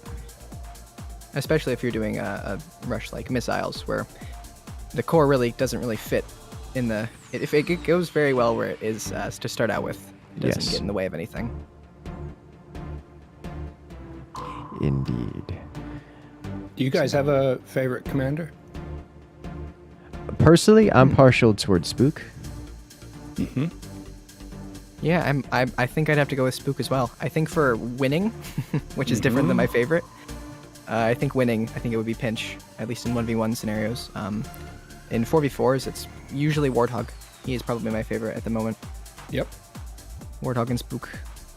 Very good. Very good commanders. I'm a bit of a fan of Phantom for the moving stuff around. I think that's kind of... I like doing that. Yeah, it's a lot of fun. What was it? I did a video with the, I think I called it revolving cannons. It just had one yes, I cannon remember. spot super heavily defended and just kept putting a cannon there and shooting it.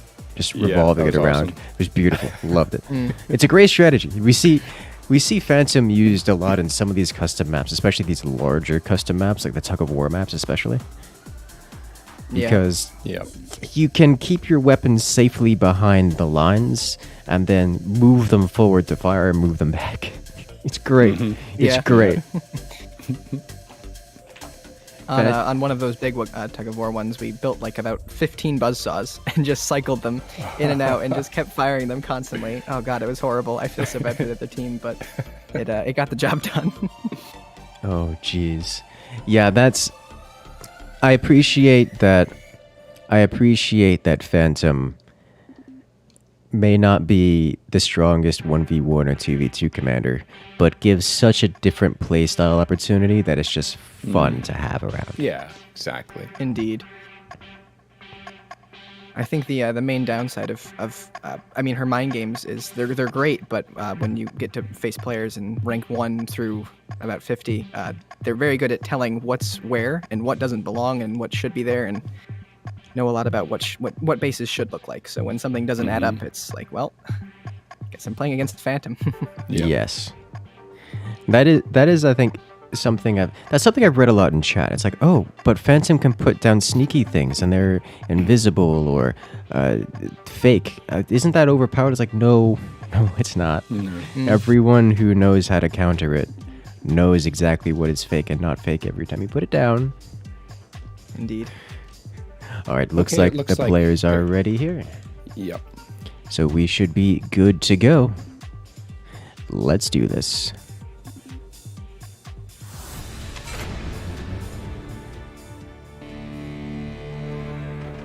And we're off. So this time we're not on Hilgwyn. We're on Hilgwyn's spiritual predecessor, as it were, Hillfort. As you can see, we have a similar looking hill straight here in the middle, and this time it doesn't have an underneath that can be shot through and destroyed. It's just a straight hill. So I imagine we're going to see similar strategies out of these players as to last time. We're going to see tall forts, perhaps cannons that can arc up and over and drop their rounds in, and more importantly, we're going to see builds that could be a little bit more eco-heavy. They don't have to be quite so fast, because they don't have to worry about miniguns shooting straight across, rockets shooting straight across, that super fast laser rush that can hit at exactly 4 minutes and 45 seconds, because that requires the opponent to build upward in a way that would slow them down. So these players could take their time. Now, I say that as neither player is doing anything as what I'm describing. Both players going for the super greedy, super early cannon rushes.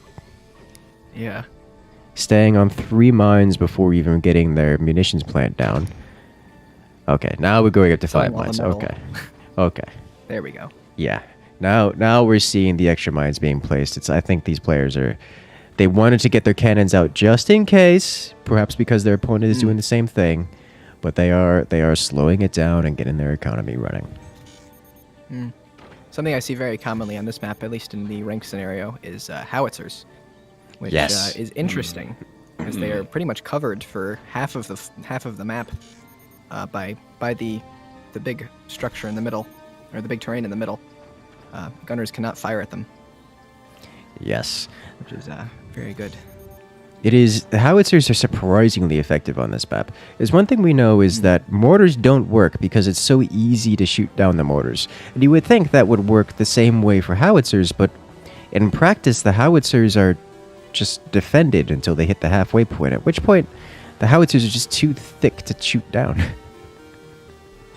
Like, you need to have your shotguns. Fire. Indeed.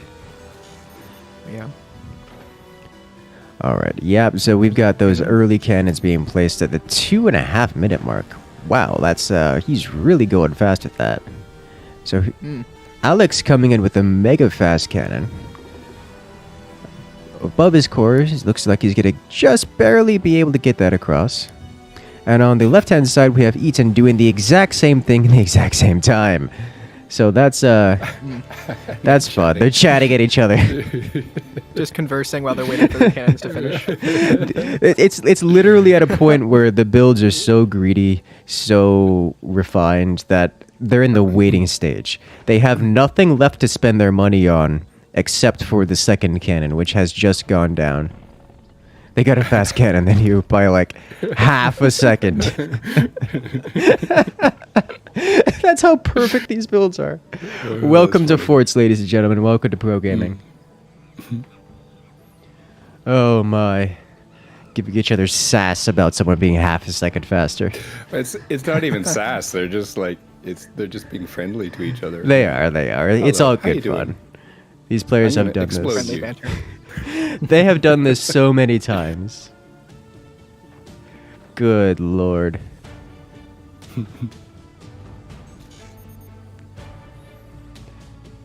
I enjoy this more than I should. I realize that there could be a lot of waiting around in these rush builds as they just build up a buffer of stuff. A buffer of materials and resources before they actually fire or place down their next big purchase. But just the little details, the banter in between, it's something you don't really get anywhere else, and I love it. It's the calm before the storm. First to fire, and both players have double doors. They survive. So Eaton actually comes out behind on that one, losing 2 of his turbines to that. He tried to door snipe Alex in the process. Didn't quite manage it. Alex did have his double door set up. Believe Alex is Oh, I think the sniper. Defensive turbine. Yes. Oh, and same immediately the shot. turbine destroyed. Instantly. Looks like that encouraged E10 to get back turbines. Or at least one. No. I mean, why not? Yeah, their back turbines are, on paper, very, very good. Very Nearly big part of the base, indestructible? usually. Yeah. And I think E10 is just going to be on the defensive here. He doesn't... Losing those first turbines means he doesn't have the economy really to fire those weapons. Now, with the rear turbines coming online all the way down here, he will have something, and that will enable him to fire his weapons soon. I'm curious to see when he's going to do that. It's one hit. Does he have the second shot follow-up? Looks like it. There it is. Nothing of Very nice. significance was lost.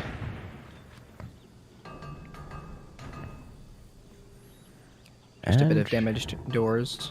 Yeah, both players nailed their builds perfectly. Alex got the first shot off, and you can see how well that worked for him, managing to have the map control advantage for quite some time. But now we're just at a point where both players have the same build, same defenses, same everything, and nothing is... There's no major difference between the two players. Yeah. Definitely investing in that shield with Alex's side. That was probably a bit smarter just in case he were to fire at his turbines. He keeps saying My gosh. his turbine out. He's just trying to find a place to put his turbines that isn't going to explode immediately, and it doesn't work. Alex keeps blowing it up. They can't go anywhere. Oh my. That's funny.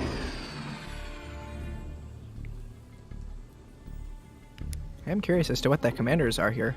I was thinking that too. Rip turbines again. Very costly to keep replacing those. Yep. I wonder if 200 Alex... mil I wonder what Alex is... Yeah, I think his plan is entirely just don't let him have turbines. I think Eaton has come to that conclusion as well. Oh, that's a vulnerable shot. Does he nail it? Nope. Ooh, Doesn't get it. just over. That would have not destroyed the cannon, but it would have left it vulnerable to the sniper.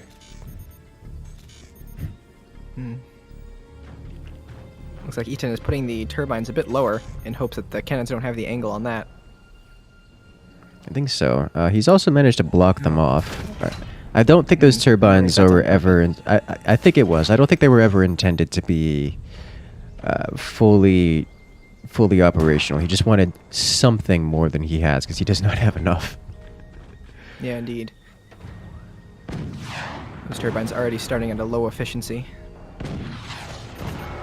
There's the exposed cannon, and there's the sniper follow-up. And there it is. Eye cannon. Beautiful aim out of Eaton. Landing those shots. Rip turbine once more. Yeah. Oh. 3,000 energy just for the 200 metal. I mean, it's worth it. There we go. True. Looks like E10 is finally adding a shield. He's had enough of this harassment. Alex's shield managing to hold. See if he can get that back up in time. I don't know that he can. That looks a little bit close to the hitbox of the turbine, I think, the way the base is deformed. Possibly. He might lose all his turbines here in a moment. Yeah, he's got to looks like he's redesign that. replacing Yeah. And there go all the turbines. The payback. After all this time. Now, Alex going to be on the back foot, not having enough energy to...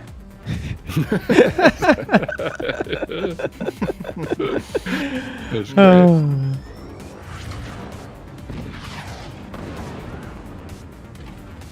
As the second cannon come through.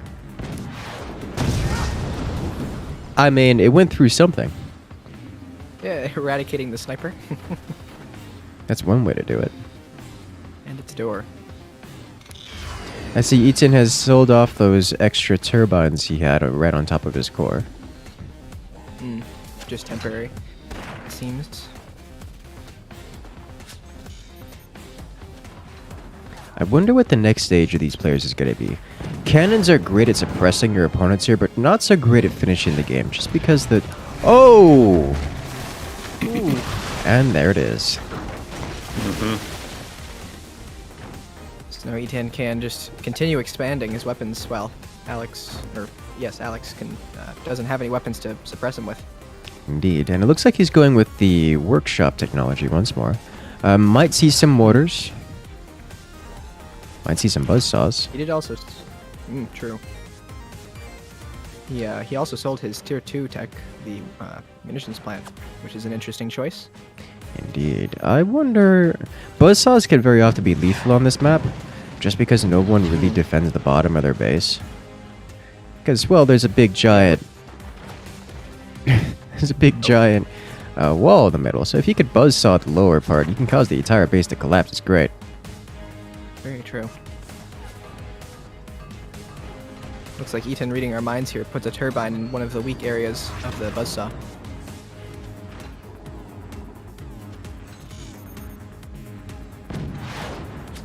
Ooh, he misses the buzzsaw. And again.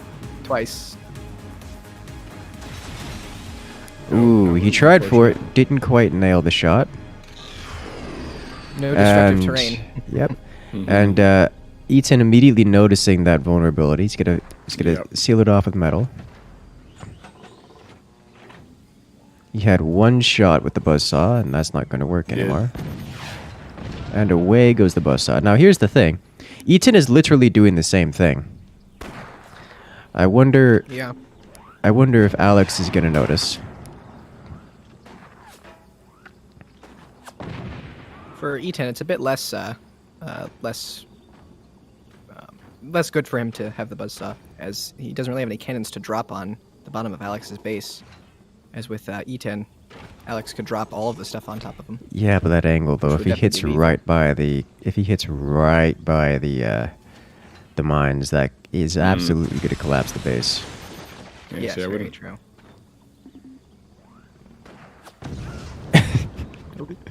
Alex saying no. I like how every time really you shoot a weapon, it just gets immediately destroyed.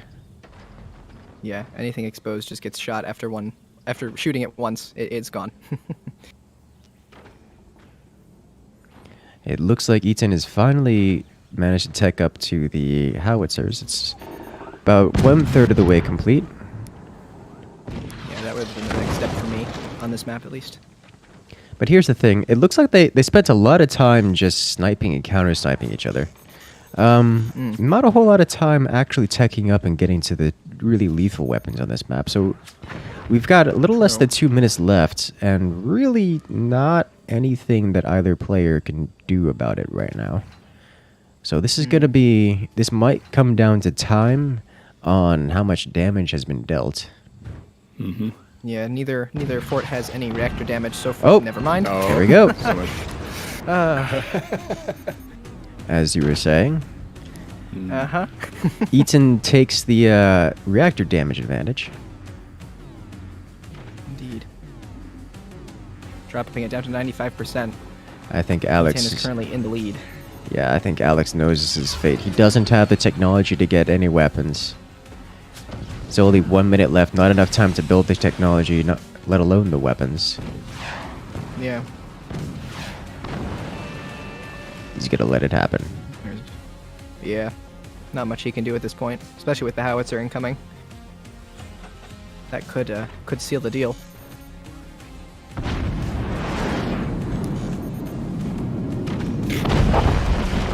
Woo.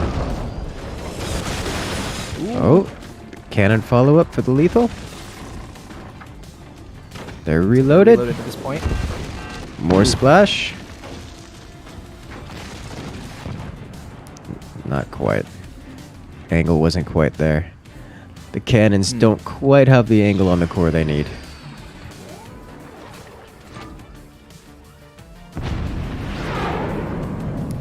Another nice thing about the howitzer is that angle where you can just arc the shots right over. Yes. Oh! Clean through. Just a few seconds before the match ends. Yeah. 7 seconds left. He nails the shot. Hmm. And with Very that, nice follow-up. Eaton moves on. And Alex moves down to the lower bracket.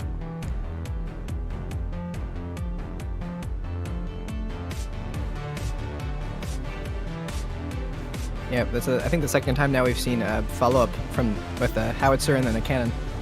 Or Yes. maybe first time actually. I don't know. It works very well though. Definitely very successful.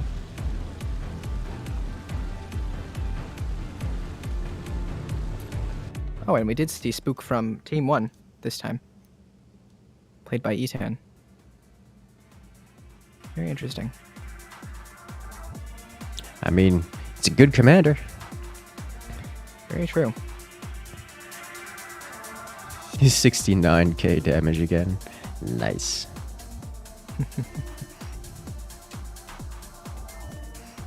All right, now we're going to this be match, moving on to Mateo versus Firework. Yes. Eagle Eye and Pinch Fist are banned for this one.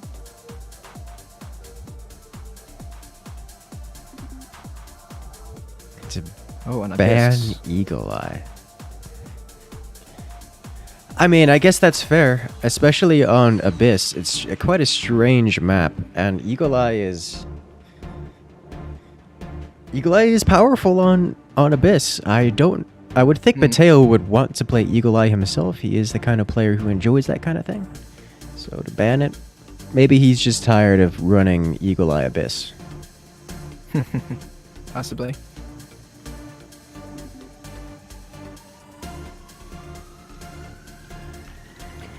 Are we ready to go? We are. Excellent. so. All right then, let's do this.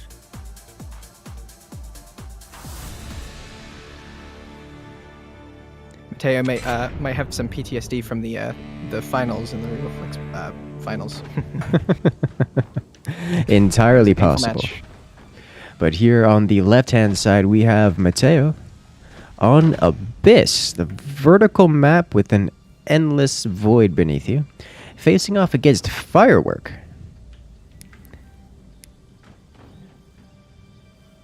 Now, for those who haven't seen this map before, this is a very strange map.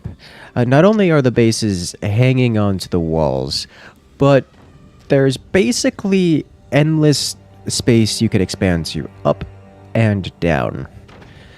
So you could kind of just line the walls of either side with endless weapons, or really whatever you wanted to.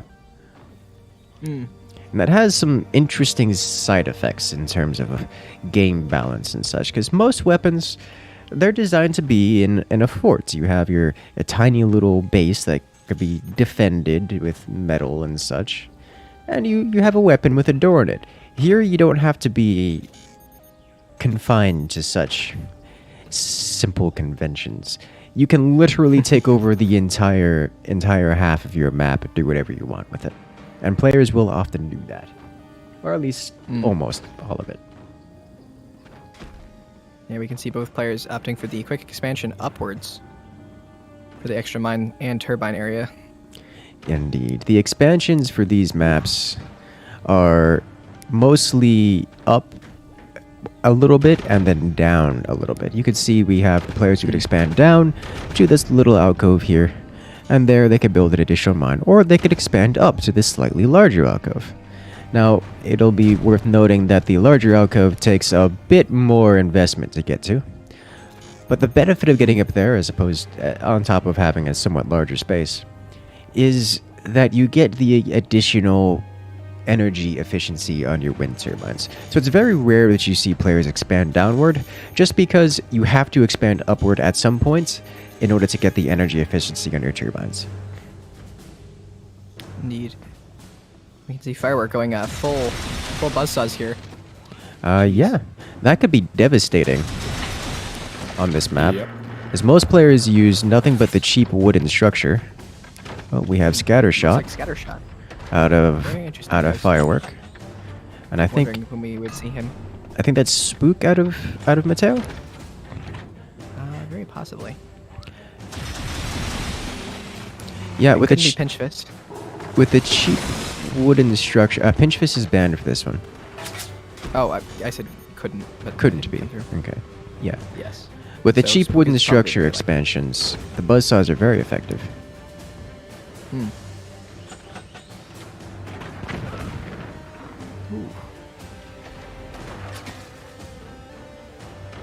Looks like some gunners from firework. Well timed to defend against those EMPs coming from Mateo. Curious.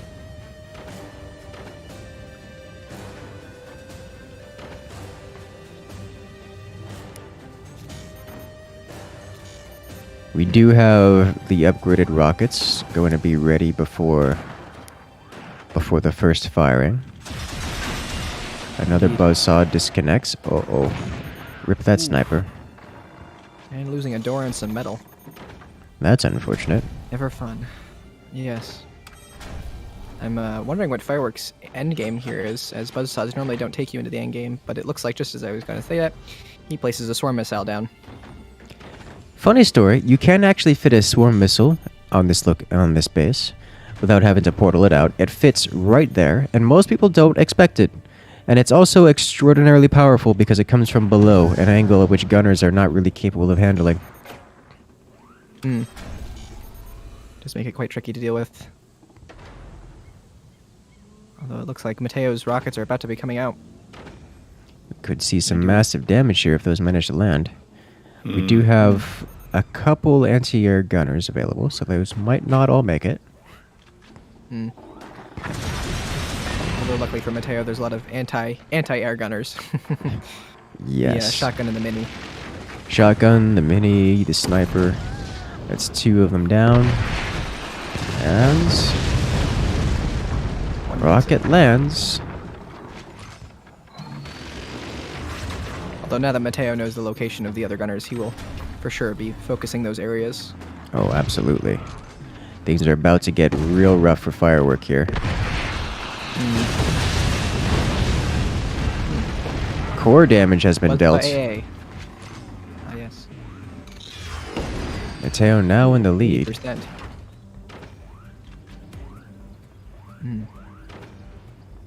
That soon-to-be nuke is going to need to do some core damage for firework here, else he's not going to be able to bring this back. Yeah. For now, it is just a swarm missile.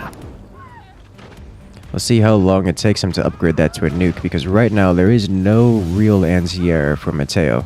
Those swarm missiles will land mostly uncontested. Is scatter shot active for firework? I don't think that actually affects anything for him here, because he doesn't have cannons. Just the aimbot effect.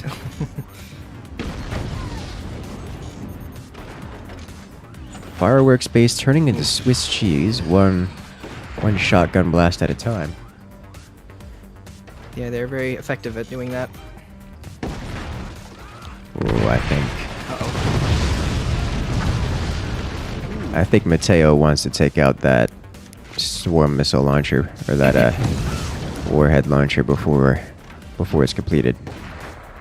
Understandably. This is probably the one thing that can really do any significant damage for Firework here, Indeed. as he opted to go for early fire. Early outsaws.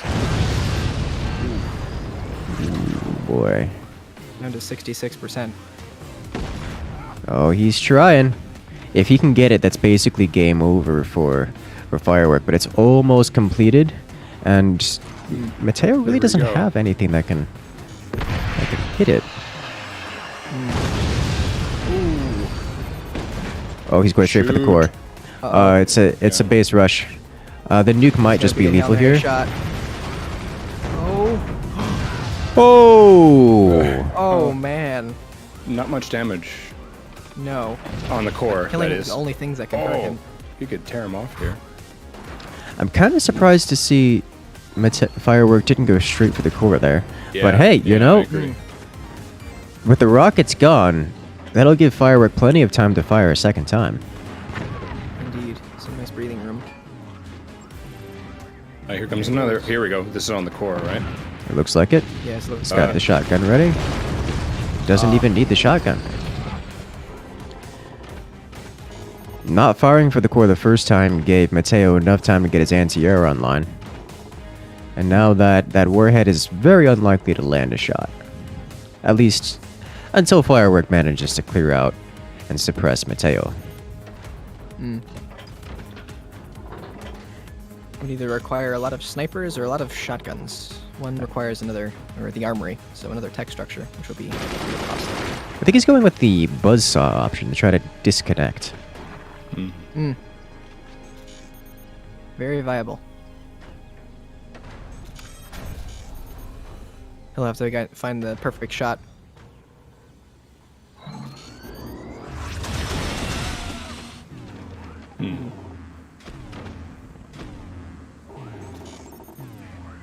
Uh-oh. Creating a very blinky strut in Mateo's base. Yep, immediately shutting the nuke down. Yeah. Oh! That shotgun is most likely going to get sniped.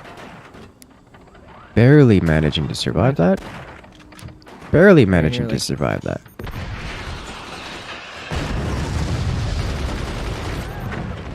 Nice thing about scattershot snipers is they fire two shots instead of one, so they can basically single-handedly destroy a shotgun in one shot, which is very nice, very useful in certain situations. That's a lot of anti-air. That is a lot of anti-air out of Mateo here. Yeah. At this point, maybe mass gunners would also help remove the mass amount of gunners from Team 1 here. That is an interesting strategy that we've seen a few times. Just massive gunners, and you could just tab E cycle through them all. Suppress anything, period. Yeah, it's very effective.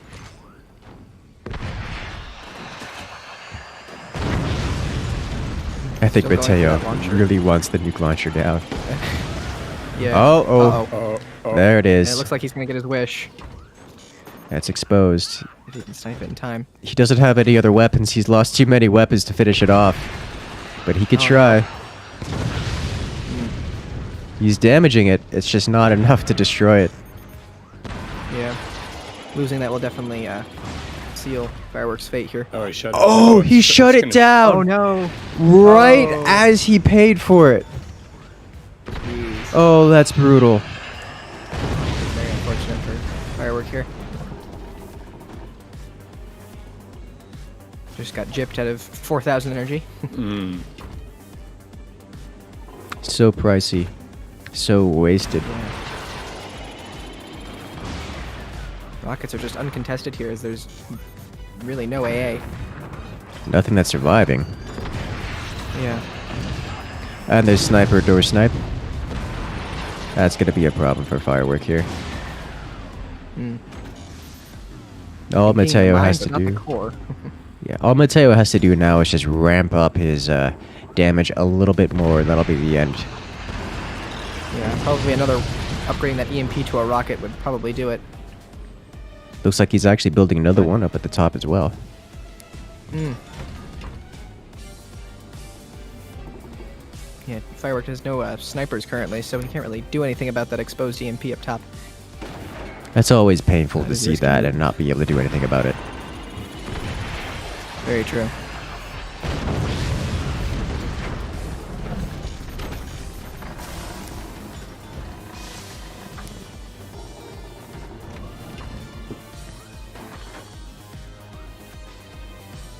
I'm noticing that Firework is only on 3 mines, which definitely explains his lack of ability to really expand more, or even to Indeed. fully repair his base. Yeah. Getting up those double doors is probably a bit more of a struggle.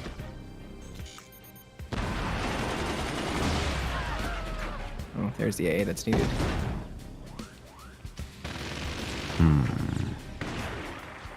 Can't seem to kill that one exposed machine gunner. There It's it like he goes. knows it's there, but he can't quite hit it.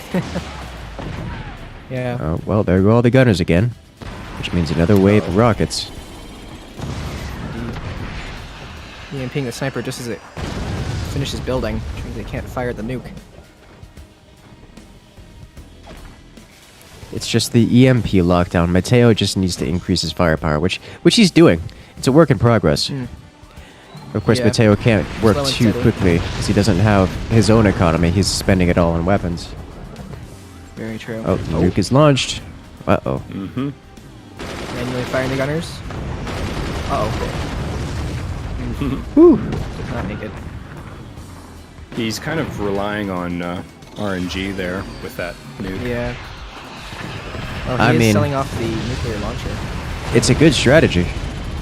Relying on our RNG is very effective. Yeah, so he's just sold the launcher in hopes of just getting some metal back for that investment. Looks like Firework still has 29% in his core. Yeah, it's been hovering around there. Not really decreasing at all. As of late, but more rockets would definitely change that. I think Mateo really needed another battery so that he could fire rockets a bit faster here without having to wait for the recharge. Looks like he actually just got another battery. Yeah, he has one up top that's completely exposed. He's like just trying to find a place for it. Yeah. That is one thing about Abyss. There's not very many places to place anything. That's very space management. Very key. It is a strange mix. I think Firework now at this point has managed to build enough that he's not in danger of being destroyed before the timer, but he is not going to survive, or he will be eliminated once the remaining 20 seconds passes. Indeed. Those EMPs getting in there and doing a lot of damage, or shutting down a lot of stuff. Poor Firework at 0 metal income. What's going on here? Gone with it. Mateo going crazy with the ropes. Yeah, with the ropes. He's just having fun. And there we have it. Mateo with the victory, moving on. Firework moving down to the lower bracket. Yes, Mateo to fight E10 in the semifinals. Should be a very interesting match. I did expect those two to meet at some point. So are we doing Alexei versus Emil? Is that correct? Alexei versus... I believe so. Or is it... I think it's going to be Firework versus XVIII. Yes, the next match is going to be Firework versus XVIII, it looks like. Wait, no, Yes. wait. I guess I was just going in can't- the order of the way challenge is. Do you see how it's counting each game? 7, 8. Yes, that is. Oh, that 9 is how and it's 10. supposed to You It see seems how to skip they're over. Yeah, Huh. that's why I was looking at that. Oh, be. strange. Yes, I didn't notice we that. just go in the way the challenge lists. which I think Okay. I just need to. I can't zoom in on my here. I don't have it pulled up sideways, so I can't read it. Yeah, I have it open just in a browser tab here.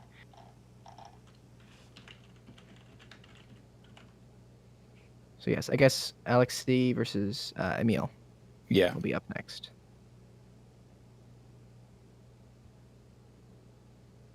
Is that? I guessing that's number 9. Yes. Okay. It's the lower one. Yeah. For the unfortunate round 2. Alexei, yeah. On the left, I assume. Emil on the right.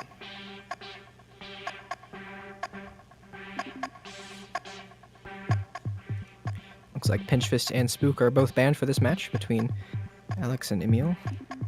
Big shock. Eh, Yes, it'll be Alex at Emil, and then Erexium versus that will be Firework.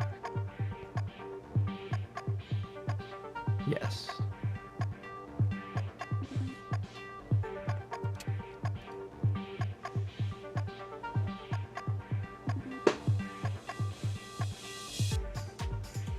Cool.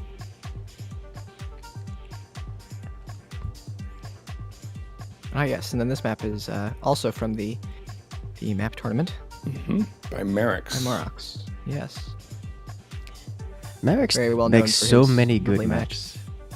He does. There are very many on the workshop. Very enjoyable to play on. He's good at it.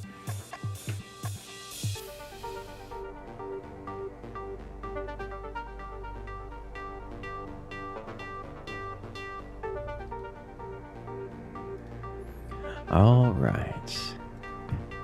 Jeez. Cat herding is fun.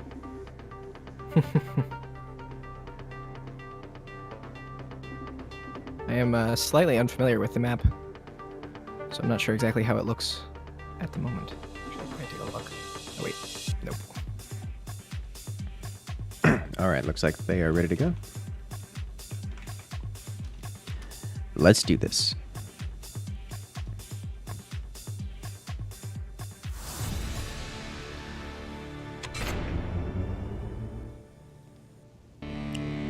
And we're off. Ladies this and gentlemen, here on the left-hand side, we have Alex facing off against his opponent across the swirls. It is Emil.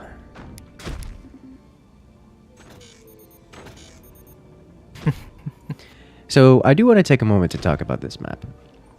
This map was performed quite well in the map making tournament, map making competition. This one is made by Merrick's. He's made a great many maps that are very well known and played often.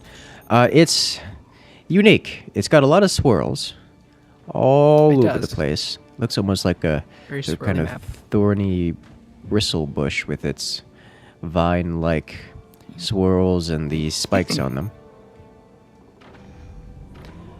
But I actually like it because it's aesthetically different from everything. It is unique. But the bases themselves are not too dissimilar from a regular vanilla style fort. You don't have a whole lot that you need to redesign. But if you want to, you can easily. It's got an expansion forward, lets you get over to it without spending too much resources.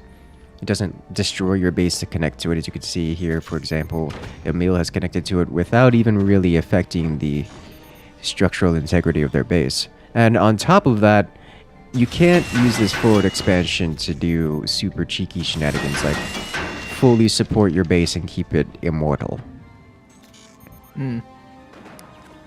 Looks like... The buzzsaws. Yes. Alex coming in with a double buzzsaw. Fortunately, Emil has not sold off their metals, so they're not particularly vulnerable to this. It's just going to kind of splash around and not do much. Indeed. Looks like Alex is scattershot for this match. The extra shots from the buzzsaw. So it would seem.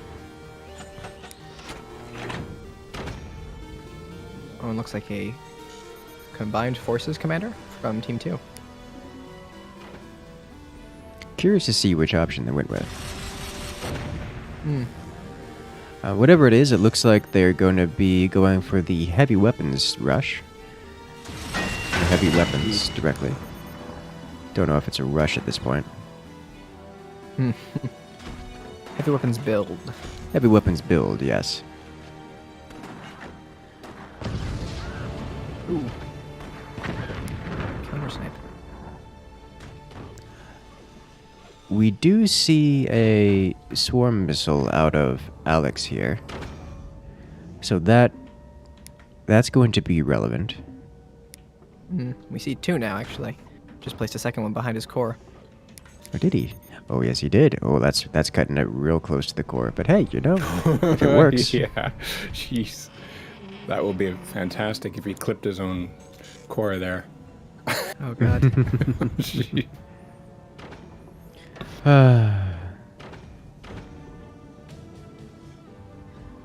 Now, I wonder. Oh, Because Emil doesn't behind the really swarms. have any weapons to retaliate. So Alex is just gonna be firing his weapons, mostly uncontested, for a while. But here's the thing, Alex doesn't have anything that could really destroy Emil, and doesn't have the technology to fix that. So it's gonna be a little bit difficult for Alex to close out this game. At which point it will be giving Emil plenty of time to build the weapons and really whatever they want. So I'm not quite certain how this is going to pan out. We do see a 20mm placed. Indeed. It's immediately Yeah, he'll being definitely need targeted. those nukes. He'll need nukes to do any real damage to Emil here. Oh yes. Although, curiously enough, no upgrade center yet. And there's the Never mind. upgrade center. Uh, A little late, but it's there. And oh, that could have been so much worse. Oh, that could have been so much worse. I was fully expecting that cannon to explode on top of the core and potentially end the game right there. Luckily for Emil, it looked like it was only at 20 mil, so no serious damage.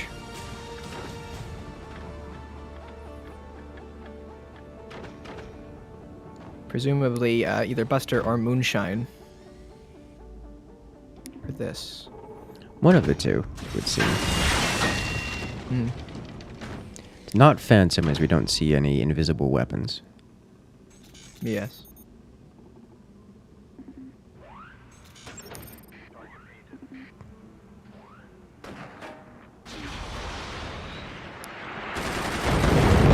Just continuing to suppress Emil here with the turbines and the swarms. I mean, why not? Emil isn't doing anything to stop it. And Very true. Alex is just gonna get a couple nukes and try to end out the game. Yeah, definitely a rule of thumb. If you can do damage, definitely do it. Any damage that you can make while hurting the other opponent is definitely something you want to do. Absolutely. Buzzsaws really haven't, aside from that one shot on the 20 mil, the buzzsaws really haven't been all that effective. Yeah, very true. I wonder if it's going to be worth upkeeping them.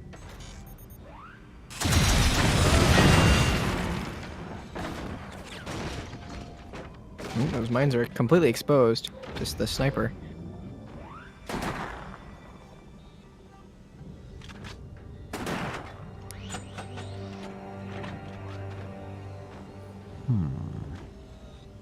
So how do you...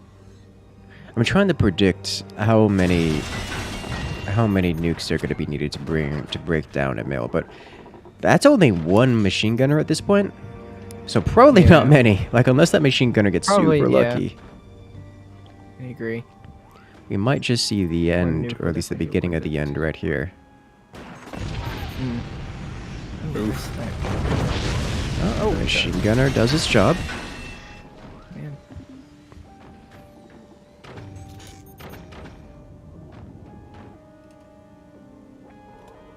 See if Alex can get off a second shot.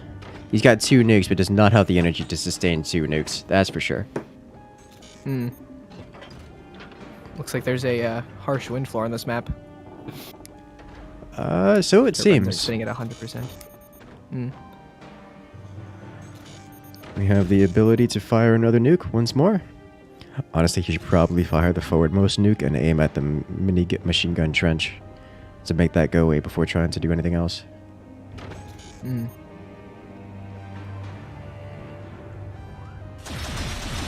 Looks like he's got the similar idea. Yep, there it is.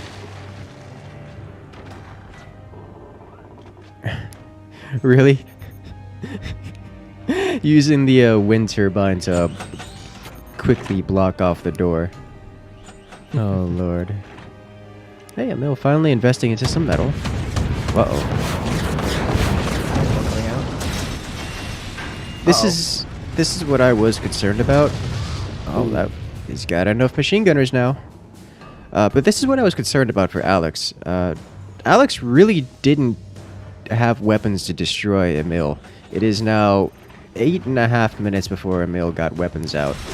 And only just now is Alex really started to put on the pressure to actually destroy Emil.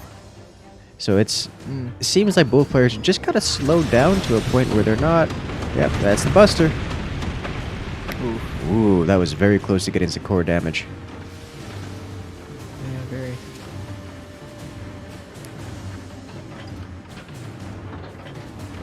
Buster could be very detrimental in this game, as the depleted uranium shots could go through and hit those batteries. Inside of Alex's base.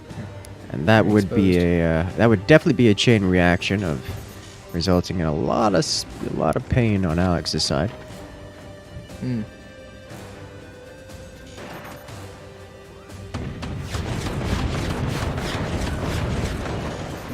Ooh. Hitting them.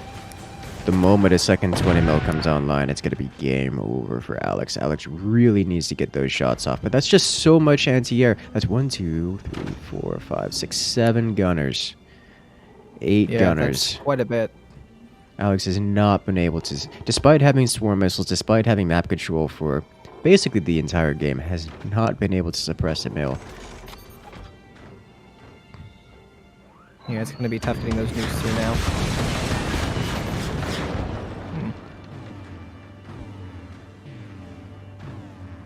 Trying to door snipe the 20 mil with the buzzsaw.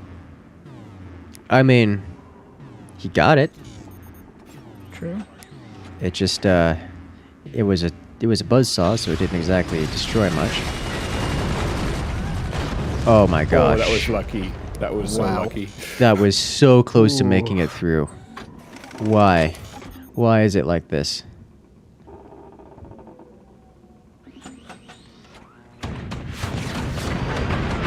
Here we go. Got the sniper on the bottom one. There are the Buster rounds. Yep. So, the Buster rounds against Alex did a huge amount of damage. But unfortunately, Alex managed to counter-snipe, destroying the 20 mil during that, leaving Emil's core damaged. So that actually puts Alex in the lead with the sniper. Now it's up to Emil to basically destroy Alex in the next 3.5 minutes, which is totally doable. Just curious to see how long it manages to take them to do that. So none of the players have a whole lot they can do. Alex, I'm not sure what Alex is trying to do right now. He's floating energy. He's not firing. There it is. Emil just placed another 20. That'll bring them up to 3. Yes, 3 in total, looks like. Alex didn't actually fire that warhead. Looks like he only just started to paint harder. It's an interesting choice. Indeed. I don't. For that. I don't think that's a bad choice, but without having a follow-up, I don't know what's going to happen with that. Ooh. Emil blowing open their own door. Did he just put another battery in front of his... Okay. I do believe so. Oh. Oh. Oh. Man. And all hope is lost. That's gone. Jeez. Let's see what happened there. Good There lord. was a The weak buzzsaw. strut, I'd say. Play. Into the one place. I did not expect that. I need to watch the replay. Just that's a beautiful collapse. Oh my lord. It's funny. Every single buzzsaw shot is always unexpected. Yeah. They did so little for so long, but he kept firing them, and then it just destroyed the entire base. The Looks like Emil did entire not, base.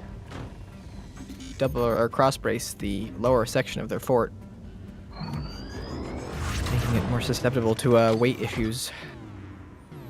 So it would seem.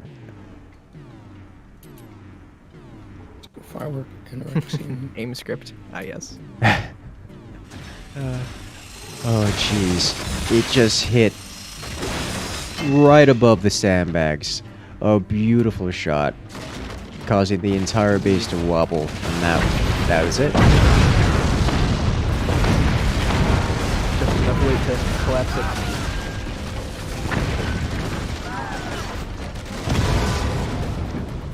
And that, ladies and gentlemen, is why you cross brace your base. Yes, it is very important. And great.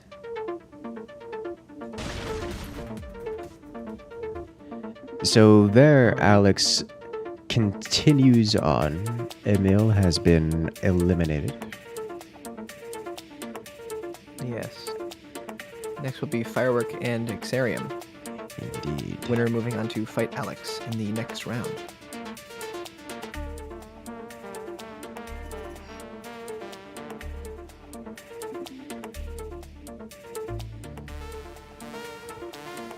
Alright.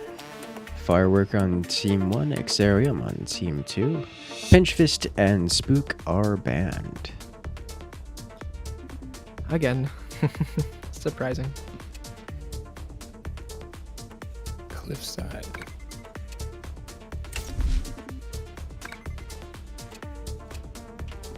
Ah, Cliffside, an interesting map.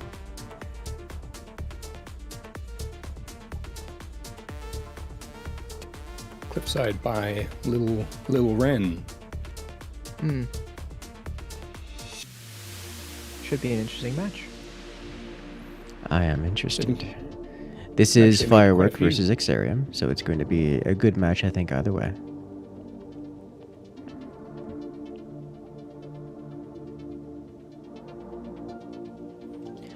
Looks like we're good to go.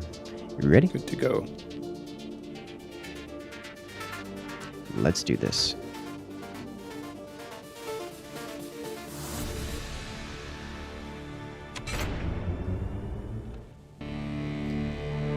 And we're off. Alright, so here Alrighty. on the left-hand side, we have Firework. Getting set up with a workshop and a mine. Facing off against his opponent on the right-hand side, it's Xarium, doing the exact same thing. Workshop and a mine. This map looks like it would be great for mortars. Definitely. Very interesting. Small expansions above and below the forts. Indeed. We'll have to see what the players choose to go for. I imagine it would be difficult to go for the below expansion, just because it's kind of far, but the upper expansions are very, very close. Although, kind of gotta ask, what is the benefit of each? Like, if you can go to the bottom expansion, you have a huge amount of territory to work with. Well, it's swarm missiles. It's swarm there it missiles is. out of Firework. And out of Xarium, it is Laser Rush. Ooh, greedy Laser Rush too. So this is the kind of build where swarm missiles do terrible, terrible damage to the lasers. We've seen this several times before in this tournament already, where the swarm missile player just kind of beats down the laser player before they have an opportunity to do anything about it. And it even looks like Firework is gonna get the earlier upgrade center, so we're going to expect to see a warhead sooner than later in this group. Yes, he'll need to make sure he gets that nuke out very quickly and pretty much takes XVIII out before he can get those lasers out, as nukes don't do very well in late game against heavy weapons. That is They're correct. notoriously not good. That So is later on, the longer the match, the worse they get.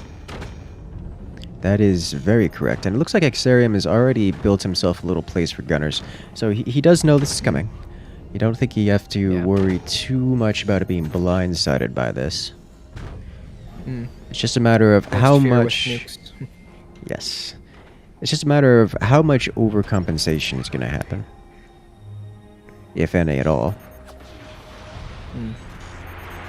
Gunner's not yet finished, but that's alright. These are swarms. And luckily he had a sandbag defense just to keep those turbines alive for another day.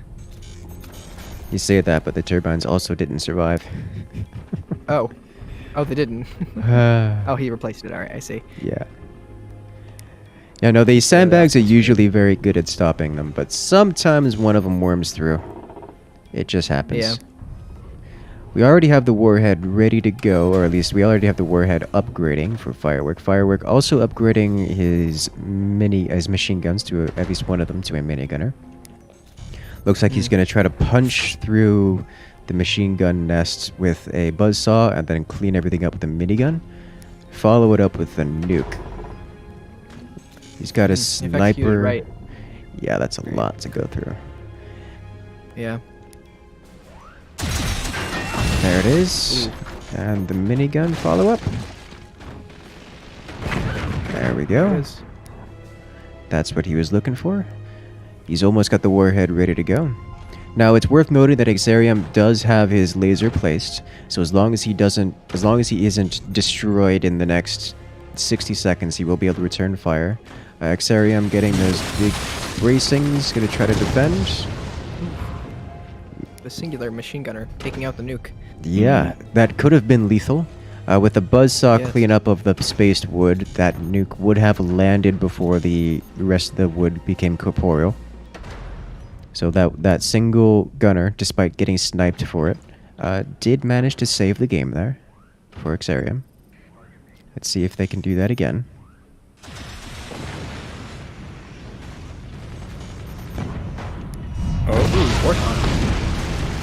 The nuke gets drunk and slams into the MG trench, but not significant damage. That nuke seemed to go a bit faster than normal. Oh, that's bad. That's not good. Fireworks sees that and... Oh. Yeah. Oh, core damage. That's bad, unfortunate. Just the sheer explosion of the plasma laser dealt 27% damage. And ooh, that's a fast. Oh, geez. the nuke. That's a fast nuke. Yes, looks like Is that Warthog? That's Warthog. I do believe so. The splash damage going through to the back of the base. That is Warthog for you. That's XVIII's base is looking kind of holy at the moment. I think that's a good way to put it. And here comes the follow-up with the bonus damage on the heavy weapons. Bonus damage nuke coming through, Speedy Boy. Ooh. This is probably gonna be it. Oh! Wow. Managing to survive, but XVIII has literally 0 metal. His entire base is damaged and does not have enough income to repair that. He's just electing not to repair. He's just gonna build some extra wood there and hope that what he has is gonna survive.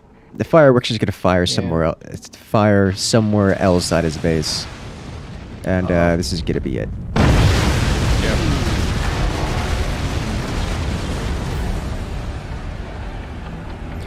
And there you go. Firework Those with fast the nukes are victory. brutal. It's kind of... That's close. That's like playing rock, paper, scissors. We have Firework who went nukes. XVIII who went lasers. One of those things just kind of beats the other. indeed. Yeah, those even if there was AA on the field, those fast nukes are very, very annoying to deal with. Another positive about Seek and Warthog, both. The faster missiles. Okay, so this is now going to be those are round 3, and I guess that's firework against Alexei, isn't it? That's correct. It appears so, yes.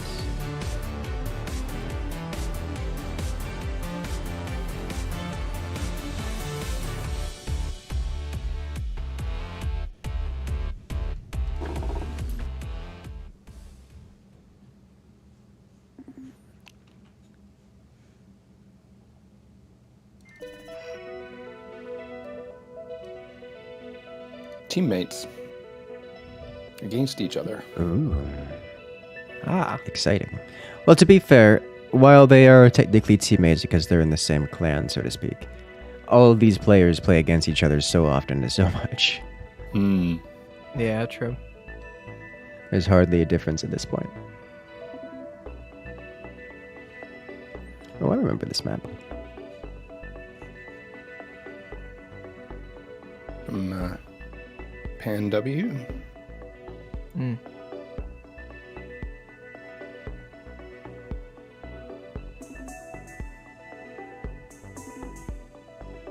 E10 versus Mateo sounds good. Yes, I'm looking for E10 versus Mateo. Well, they are meeting in the semifinals. It's, I think, going to be effectively the finals right there. Yeah.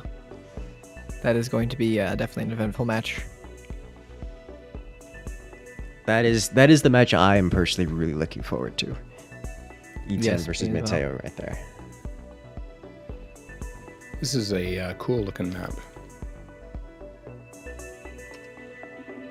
Indeed.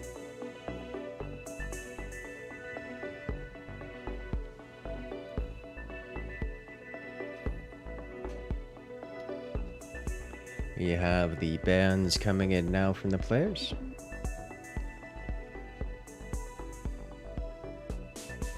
Looks like Scatter lovely. Shot is banned. Hmm. Interesting. And Pinch Fist.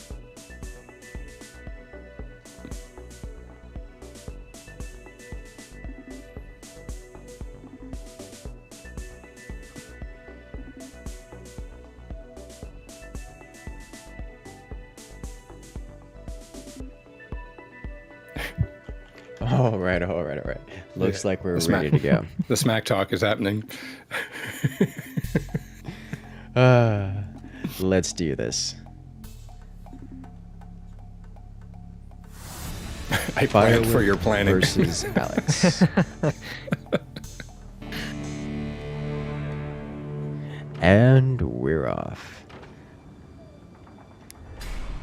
Ladies and gentlemen, here on the left-hand side, we have Firework. Starting with an upgrade center first, we might see some Eagle Eye shenanigans. Facing off against his opponent here, Alex. Opening with a workshop and selling off his starting gunner. What kind of shenanigans are we going to see? I think this is the training ground background I believe it does you are look like correct. from Moonshot. It is Is one it of my. Moonshot? Or is it... No, it's the training. I'm trying to remember what that was for. But I do like the seeing the forts off in the distance. It is very nice. Aesthetically pleasing. Yeah, this is one of my favorite themes. All right, our However, not hands are used much. revealed. Oh yes, swarms from Alex C. And on the left-hand side, it is indeed going to be minigunners, it looks like. We have the additional machine so. gunners being placed now.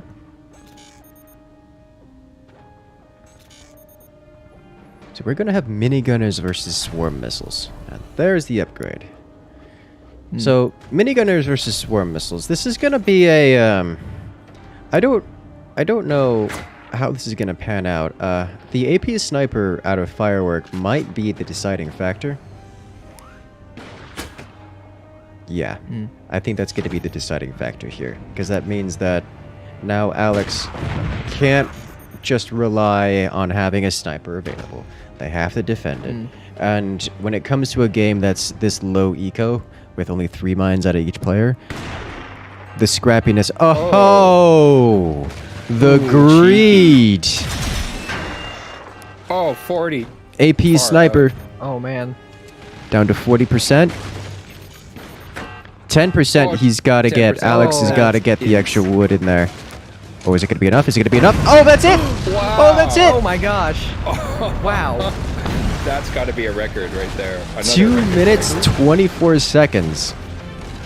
Alex That was- selling off the defenses in front of his core to build more weapons and got punished for it. Wow. Insane. Yep. That's a thing. AP sniper rush for sure. I need to see that in the replay. That's the cheese and the counter cheese right there. Yeah. He placed a sandbag last second, which I think might have killed him, actually. Oh no. He probably would have died anyway. The bracing was not yet built, so it wouldn't have done anything, even if it was already constructed. Unfortunate. That's amazing. That's something we haven't seen in a tournament in a very long time. Yeah, an AP sniper kill. Well, so that's Alex C eliminated. Firework will move on to the final. All right, so now we're into the semifinals Yeah. with Eaton and Mateo. Nice. First versus second in the ranks. Semi-final.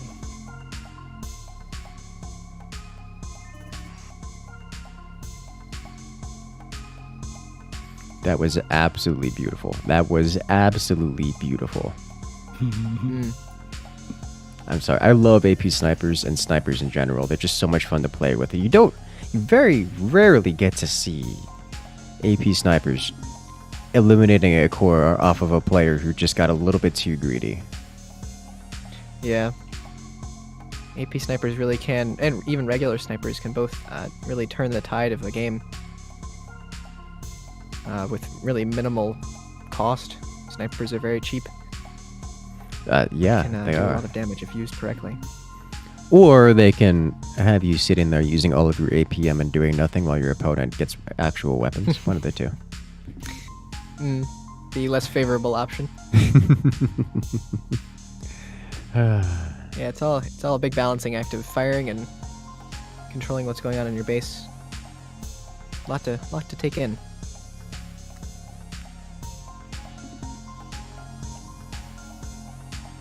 But the complexity is fun. I think that's one of the great aspects that Forts has. I agree. Always something to be doing. Alright, so it looks like Seep and Pinchfist have been banned for this upcoming match. So Spook is on the table. Spook is on the table. I wouldn't be surprised if both players win Spook here. The players are ready. Let's do this.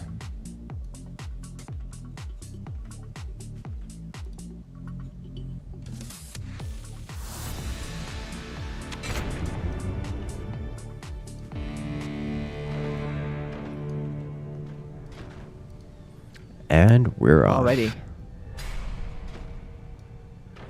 On the left side, we have Etan going straight for the behind the ball turbines. I presume. Yep, there it is. And his Etan. opponent on the right side, Mateo, doing the usual build. This No is cheeky turbine position. I love how Eaton just has it's like I don't know what it is that he does this every time. It's like a requirement of being Eaton. He must always have turbines somewhere that they cannot ever be destroyed. Even Yeah. if it takes him so much extra resources to get there, it doesn't matter. He's gonna build them there. Oh, is he doing that? My Oh my lord, he pulled that my off God. in a tournament. No. That was awesome. Oh, I did not expect my that at all. gosh. I've only seen that one other time. Wow. That Yeah. was just... I saw the struts getting deleted around the car. I'm like, is he doing what I think he's doing? Jeez. That was amazing. So that is an Okay. extremely well defended core, and he nailed that perfectly, perfectly timed on the catch. That was. I don't think that could have been executed any better. That was top tier. So this puts Matteo in a very difficult position.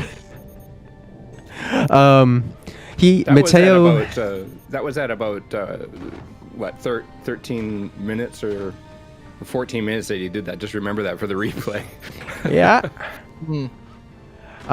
So Matteo does have a chance to come back. I say come back as if he's not ahead. Matteo does have a chance to suppress Eaton into losing this game. But he has to jump on that right now. Matteo is already falling behind. He would have to build down and shoot up, wouldn't he? To get, I mean, there's no other way he could damage the core, right? I mean, okay, Black. so to defeat this, the reality is this core swing, even as well executed as it was, it still puts Eaton behind the curve. He's still going to be behind on tech, behind on eco. He's going to be some number of seconds behind. This one is really well done, so probably no more than 15 seconds.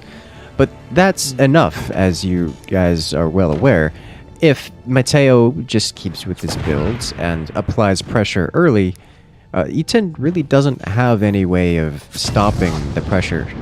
So you can just kind of destroy the entire front of Eaton's base and prevent Eaton from really doing anything. Like, Eaton can't retaliate and can't win if Eaton can't have weapons.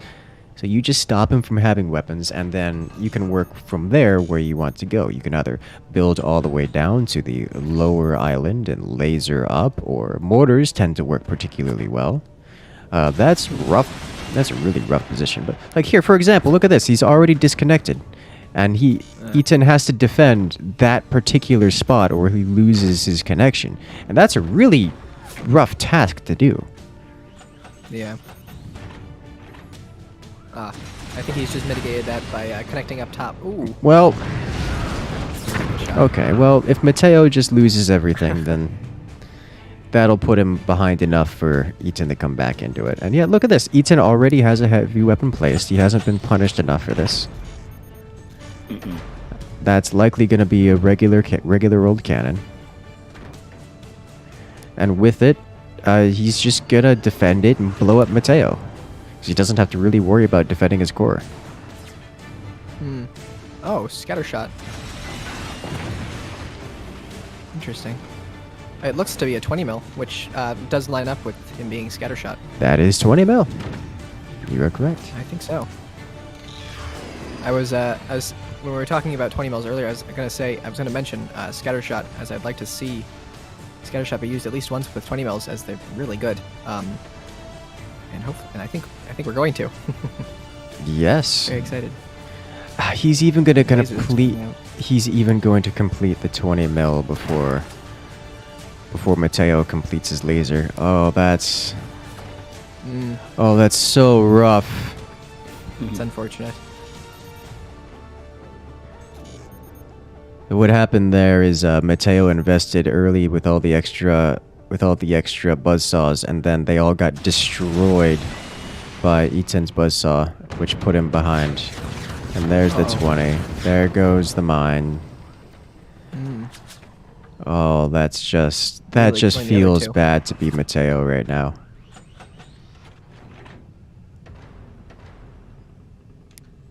My lord. I'm sorry, I love this base out of Eaton. It's beautiful in every way that Yeah. matters. Very unique design, that's for sure. I It would be think interesting. the first place. Oh, I was just going to say that laser you know, with the right aim, could get into the core. Very likely. It could. It's defended enough at this point, I think, but really? Turbines. Buzzsaw's doing terrible, terrible damage. He isn't cross bracing his turbines, which is probably why he's losing so many. Oh. The 20 mils damaging his own base. Especially with that extra deviation from scatter shot, small doors with 20 mils are a bit Oh harder to no. pull off. Oh, The turbines again.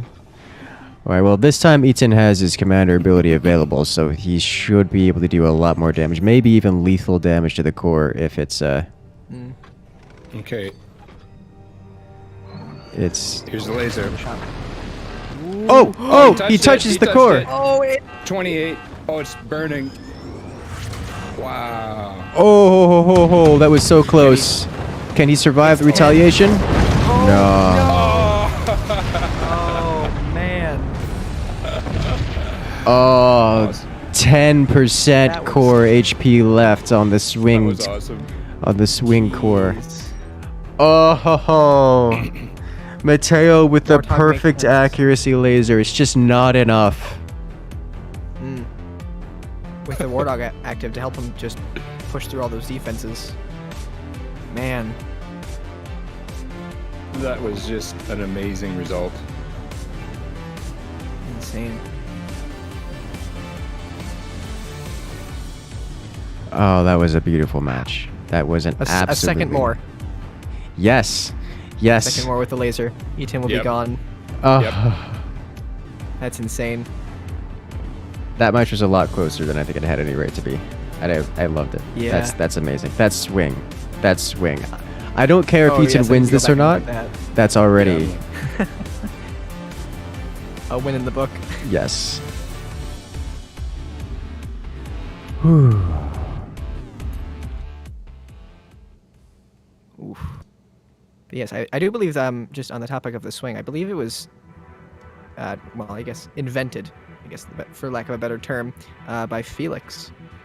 Yes. So we have the Pence swing, and then we have the Felix swing on balls. You could This say one's a that's bit a more risky, really... though. I was about to say it's a really ballsy swing, eh? That's Oh, a the puns on real this map. swing going. Yeah, insane. Right there. It doesn't matter. But yeah, just attaching the rope after just disconnecting the core completely is really risky.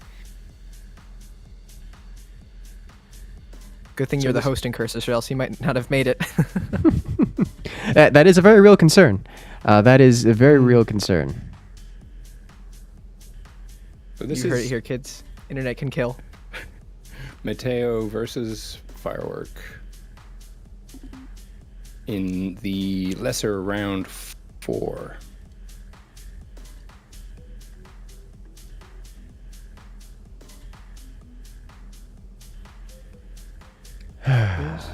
No. So Mateo could have a second chance here. Oh yeah, Mateo. I would not be surprised to see E10 versus Firework again in the finals here in a few moments, or at least after this round. Against Firework or Mateo? Mateo versus E10 rematch. Yeah.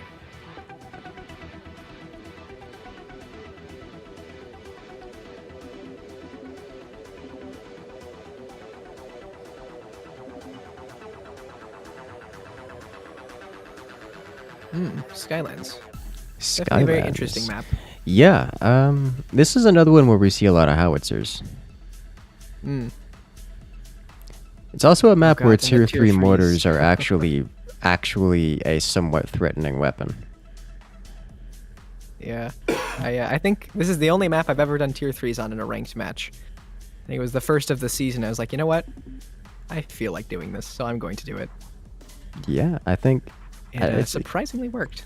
yeah, it can work. I mean, of course, tier 3s have the downside of being extremely inconsistent, but you can get that lucky shot right out the gate, the first shot, and just instantly end the game. Oh, yeah. Oh, so Is Mateo wants to be team 1? Is that the deal? I believe so. Okay, Mateo's team 1. So, and Firework is team 2. Okay.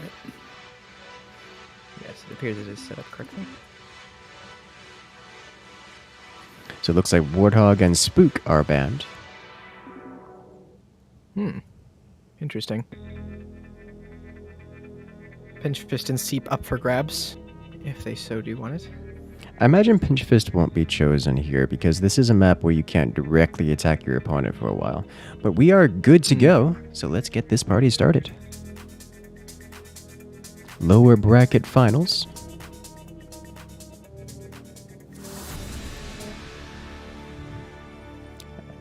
Let's do this.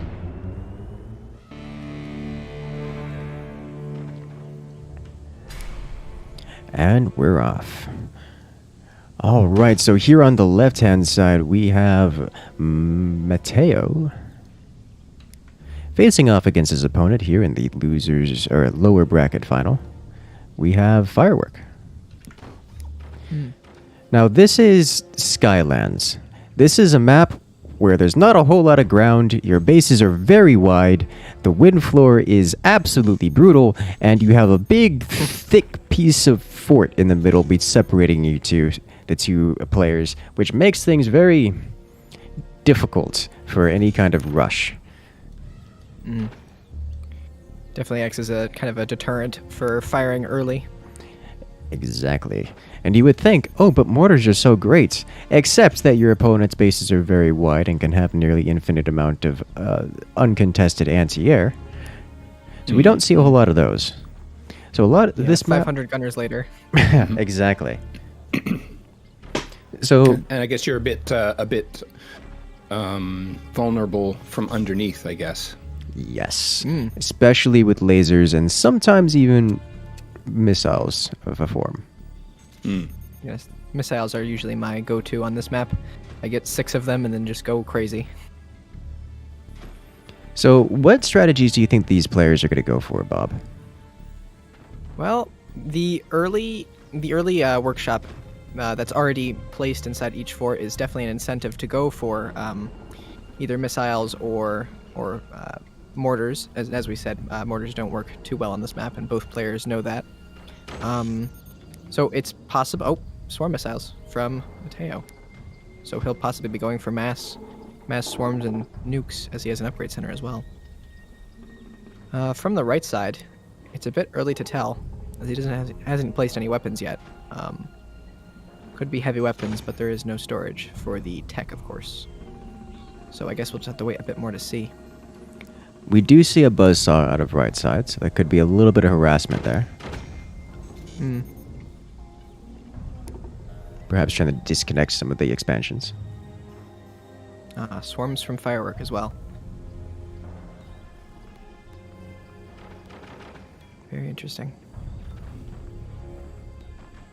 The sandbags from Mateo to protect his bridge. Sandbags, very effective Usually a good against idea. most things. Don't need to waste any metal on it when you could use sandbags instead. Why not turn your fort into the Sahara Desert? Yes. Oh, Ooh. Goes right over them, Yeah. that's one way to do hitting it. the sand. Yeah. Guessing Mateo's going to build that up a bit more.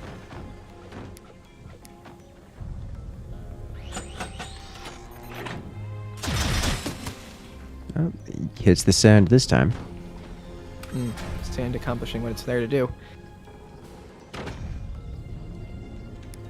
It is interesting. Currently, Firework does have more metal than Mateo, or at least production-wise, as he opted to go for the 2 expansions first and place mines on them. Yes, that will give Mateo the lead in terms of weapons. You'll see Mateo has 3 launchers. One of them is already a warhead.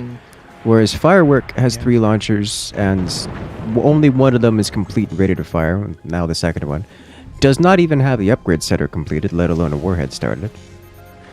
but for it, he gets additional 3 mines of income, whereas Mateo's still on 3 mines. And he's going to start to fall behind Fireworks to 6. Usually on this map, the games stretch longer just because of the structure in the middle and the difficulty of the angle on missiles for the core. So normally I opt for going the more economical route first, just to make sure I'm set for the late game, as it usually does extend into that. But I'll have to see what works best here. Ooh, killing a launcher. Jeez.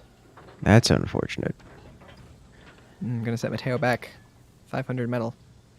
Not cheap. Yes, and that's 500 metal he doesn't have because, well, he only has 3 mines. Yep. Oh, it looks like Seep. Interesting choice. Oh, and right through. Yeah. Sniping the things it was going to Oh! Uh-oh. Looks like it's gonna get sniped. Does he get it? No. Oh, just barely. Mateo trying to give some payback for what happened to his. Oh, Yep. Yes, and there it indeed. goes. There it is. Oh, buzzsaws are nice. Buzzsaw is very good on any kind of map where you have to expand. Expand a lot, I should say. Yeah, anti-expansions. Really are the good weapon for that. You know, Mateo, That's great. despite having the economic disadvantage, is really paying off with having the earlier weapons. Very nice machine gun placement from Firework above his core there. Can't be directly sniped by a sniper, so they are pretty much just free to be exposed and do their jobs. We'll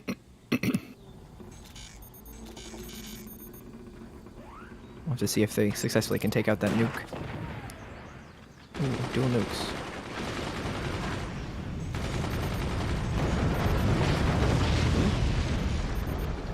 Looks like Not making it Mateo. through.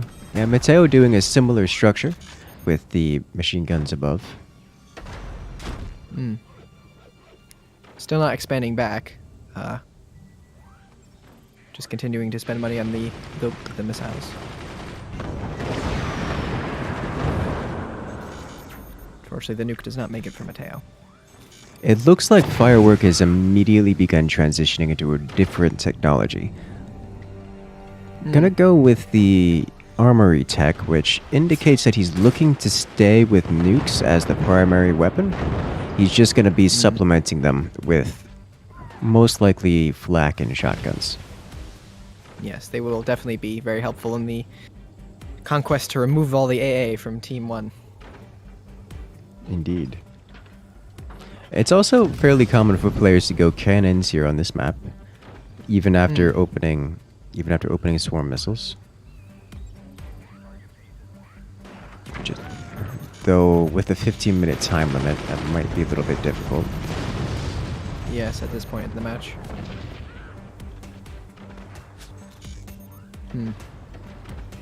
Yeah, Firework needs to... Well, both teams need to be able to get rid of AA in order for their things to get through.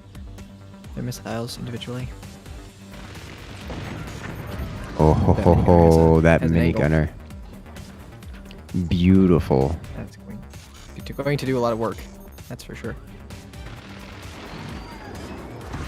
Oh, they're And all doored. immediately gets sniped.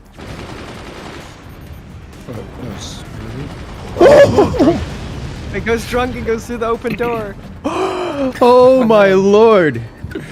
Did you see? It went through his Oh own my base. That is insane. Comes another set of nukes. That makes Nuke it. making it. Like getting sniped. Good lord. Man.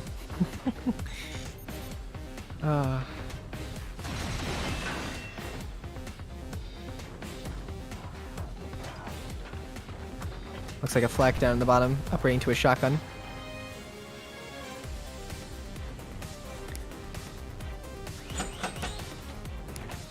I did expect the shotguns here. This is not surprising to me, and this will give Firework the additional firepower.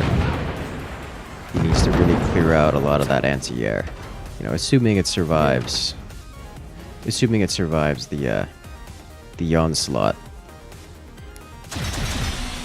Yeah, with those 3 gunners being doored and all, he'll have to fire the nukes to bait out the machine gunners and then shotgun. He'll have to time it well. Indeed, and all the buzzsaws that are happening now, threatening to disconnect his base. Yeah, the buzzsaws are dangerous currently. Well, I say currently. They're always dangerous. What made it Oh through? no. Well, Oh no. there goes the shotgun and most of his investment. Well, that's unfortunate. Fireworks have a tough time.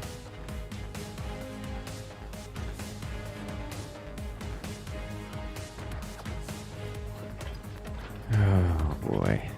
This is why nukes are fun, guys. RNG everywhere. RNGesus is cruel. It's worth noting, and I'm pretty certain Mateo is doing this partially for what I'm about to mention. The further down you bring this forward little trunk, the lower your nuke will go, or lower your missiles will fly when they launch. Notice how they go below that? This also means that it's a different angle that your opponent has to worry about defending, and that could be very difficult. Anti-air in forts tends to aim upwards, so having missiles come from below as Mateo is having them launch can be very difficult to deal with sometimes. Like every time. We have seen strategies that involve dangling this little trunk all the way down to the build limit just so that you could get those missiles coming from way below the map. Yeah. Oh my gosh. Firework can't seem to manage to keep that lower expansion. Yeah, this is where cannons come in. Except Firework doesn't have cannon tech. Oh, it went around? Oh, jeez. Oof. Didn't lose the mine, but lost connection to it. So I would say maybe Mateo's ahead on damage. I would guess yes. And I think that this is going to continue this way, where Mateo's Warhead RNG has just been slightly better, giving him a little extra foot in the door, and now it's just compounding it with Firework being unable to keep his anti-air up. Mateo suppressing him with his own anti-air and buzzsaws, and keeping things in a place where Mateo can just repeatedly nuke Firework into oblivion.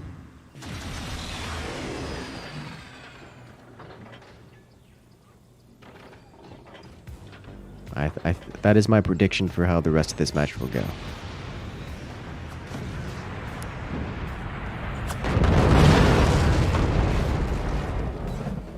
Yikes. That forward island has been completely cleansed of anything Firework, and that's a really bad place for Firework to be right now. Yeah.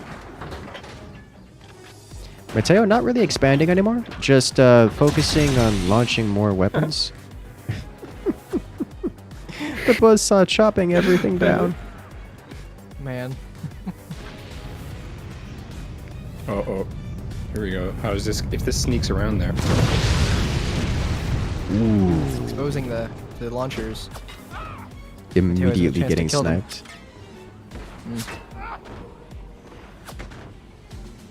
I think they're protected now.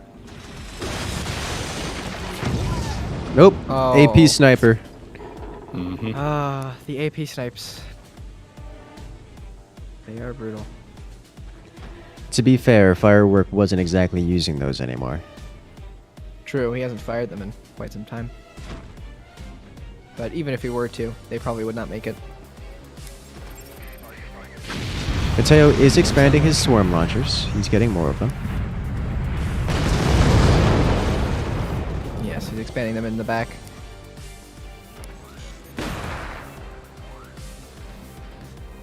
Just about a minute and a half left.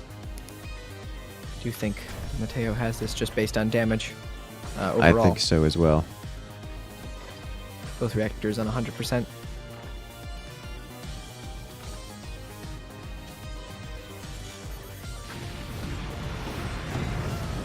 Ward nukes launching from below. And the nuke firing. Didn't make it. Still plenty of anti-air for Mateo.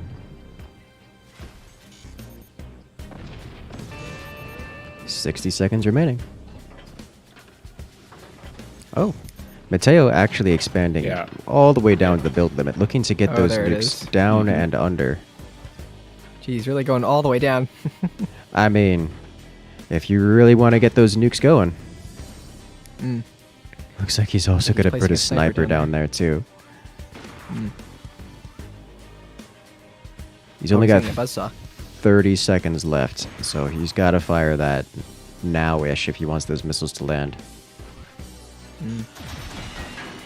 I don't know if it'll make much of a difference at this point. Unless I you don't need to think go so, outright but- over the core. It would he's still doing be it. fun. Oh, drunk nuke from. Drunk. Uh-oh. Oh, I got it. Oh, and he nails it, snaking it up Yep. from below, damaging the core. Damn. The drunk nuke shots in this game. Yeah. GG. Good game. Yeah, that was well executed by Mateo. Very well executed. As reward for that execution, he moves on to the finals to go against Etan again. We're going to see the rematch here. E10 versus Mateo. I want us to take a look at that replay where the nuke went through the base. Oh, that was a good...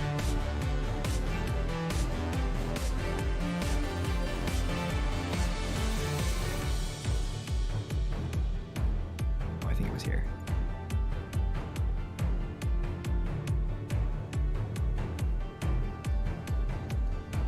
Yeah, the drunk nukes are always very unexpected.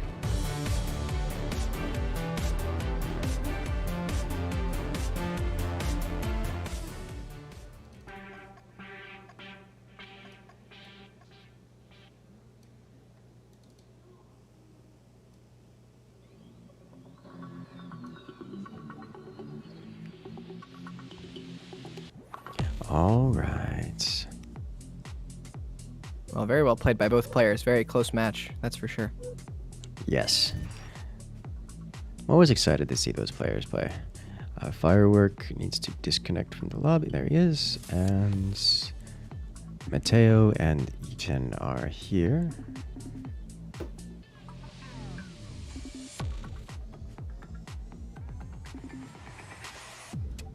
On Desert Ruins. Ah, Desert Ruins. The most recently added map to the ranked That's right. It was map list. the winner of the last map making tournament. Yeah, very nice map made by Kronkinator. Mm-hmm. I've only managed to get it like I think twice now. I'd like to plan it more. In the random selection, yeah. Mm. All Yeah, right, it's a well, very, this very fun match to play on. this may very well be the final match here in this tournament. I'm excited.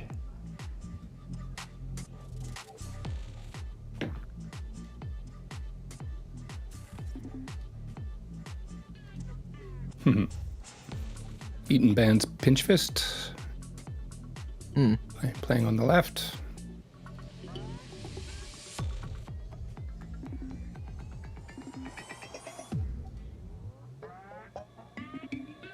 And Seep banned by Mateo. Eaton needs a couple of minutes. Haven't seen anybody choose Firebird as a commander. We Just did the Yes. Mortar Rush. yes, was- that's Yes. right. I think that was the only time. Hmm. Actually, it might have been twice now. Because I remember you were saying sometimes it's nice to spam the the gunners and get the flame. What am I trying to say? The the active and set everything on fire, or at least that's what you used to be able to do. Yeah, years ago. Same thing That's with normally what Eagle Eye, do with remember? The, Firebird active. The God. regular gunners used to also have the explosive rounds, which was kind of powerful. Mm-hmm. And I do The miss good it. old days. Yeah. I miss It's that a funny lot. how the game has evolved and balance changes and things. Yeah. Actual tier 3 mortars are removed, so we just turn them into cannons. Yeah.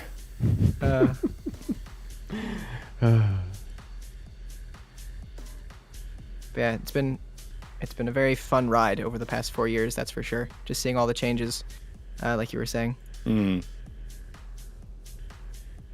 Yeah, it's been very nice. I remember just before we launched, we didn't have automatic AA.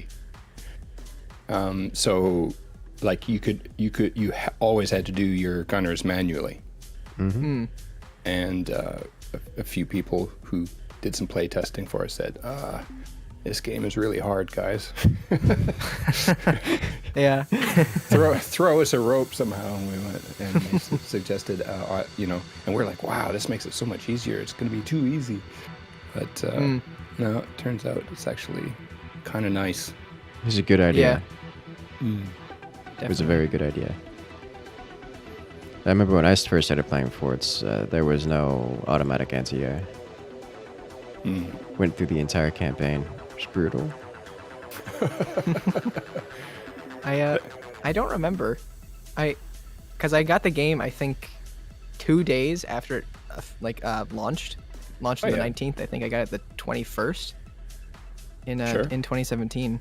Mm-hmm. I don't remember much of this stuff. Like, I don't remember gunners used to be like that with Eagle Eye. Yeah, the Very Eagle Eye interesting. gunners with the explosive with the explosive rounds was amazing. Yeah. That was, but it looks like these players are ready to go. Ah, yes, Eaton has returned. So let's do this. Another very interesting match for the finals. On Desert Ruins, which makes me happy.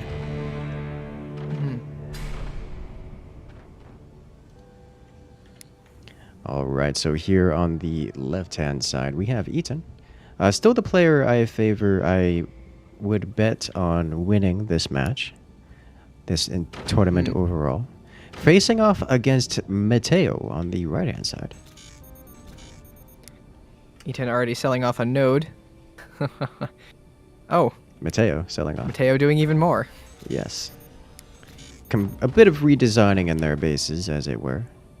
Just to get that bit of extra cash. A little greediness goes a long way. Of course, that will make their bases weaker in the long run, but... Yes. I'll I get remember seeing started quicker. Mateo being a bit greedy and was it the 4v4, and I think it was in the finals or semifinals, and he got Yeah, taken I believe out, finals. one-shotted right out, within, with one cannon shot. That's where the Alex aimbot came from. Yeah, that was a shot. Oh yeah. Yeah, I remember when first seeing the people start deleting nodes, and I was like, I was like completely sure that we had gotten like the most refined builds down that we could. There was nowhere to shave anything off, but no, E10 just comes in and is like, hey, let's just delete the nodes. It's I like, was oh, wait a minute. What? This is something we can do? It's just amazing, the I guess for lack of a better term, innovation. There's just always more to do. And I feel like we're getting closer every day to the really optimal everything you can do. Now, you say optimal, but how many times do people get punished for deleting something? Yeah, true. That's fair. I've actually noticed with the node deletion, if you do it right and you're safe about it, it's less dangerous than like deleting the metal in front of your core. Buzzsaws, which are definitely a big thing when it comes to that. It seems to be less dangerous. It does make you a bit weaker, but unless you build your base super heavy, and it doesn't usually come back to bite you. But like I said, it's always a risk, a calculated risk. But of course, it looks like these players had similar builds right up until the technology placement. We have we have the armory going for left side here, E10. I'm sorry, the munitions plant. That's going to be for cannon tech. On the right-hand side, we have laser technology. We know Mateo is very partial toward his lasers. He does have the locations placed for them already, so those will be going down momentarily. Ooh, ricocheting the buzzsaw up into the base and destroying Eaton's storage. Technically, he does not need that storage in order to... Wait, does he? Oh, he does. Yes, he does. I presume cannon or howitzers. I believe he does need that extra storage. Yes. 2 metal stores and 3 batteries. Yes. That will set him back a little bit. So that will set him back 200 metal, as well as any waiting time for floating because of it. Indeed. Buzzsaw's just Mateo putting his laser down. I mean, yeah, and immediately selling off the storages he needs to. So that laser will not be rebuilt ever this entire game if it gets destroyed by something like a buzzsaw sniper. Jeez. That is very risky. I mean, I don't know. Well, not as risky as deleting the technology. That would be even worse. But it's not like we'll risky so much as oh, the wobble. Oh. he just connects it again. It just comes back. Oh god. As I was saying, I don't think it's waiting in anticipation like it's gonna happen. It's like, how did that not break? It's like a palm tree. It's just not sturdy enough to snap. It just wobbles to and fro. That's funny. There.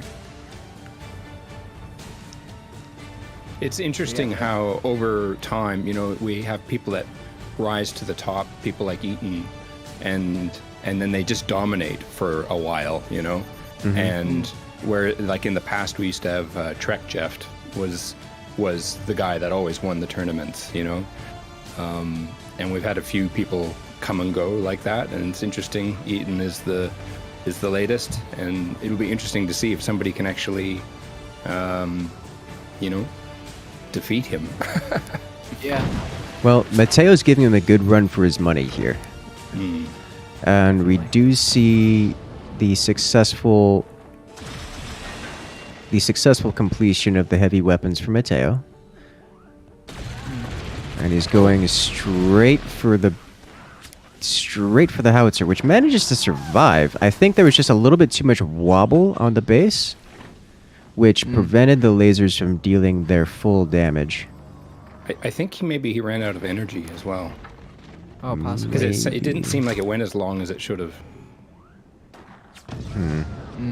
I'm not sure. In either case, Eaton has immediately responded by putting down energy shields, which completely shuts down Mateo in his entirety. Mateo does not even have the technology to deal with those right now. So that's going to put Eaton at a pretty severe advantage here. And with the howitzer coming online, ooh. Uh-oh. Okay, that's not enough machine guns. Uh-oh. Well, just barely. Barely misses. It's funny, you can see how much E10 practices these matches. He knows exactly where to fire every time, as to not waste time shooting around. Although he did miss slightly, unfortunately.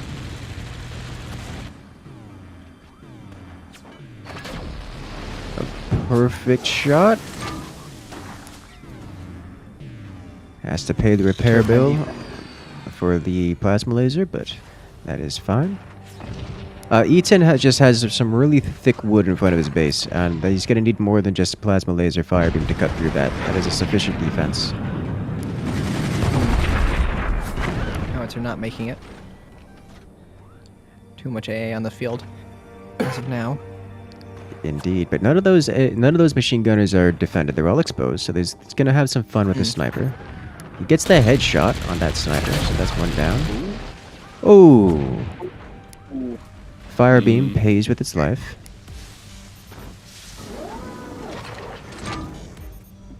Yeah, if he could kill that howitzer, E10 would really have nothing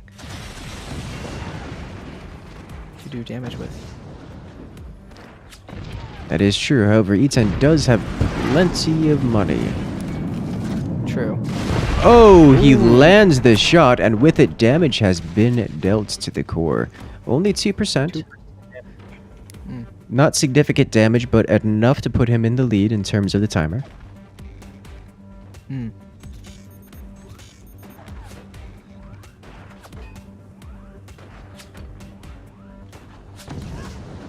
Oh, the sniper wars up top.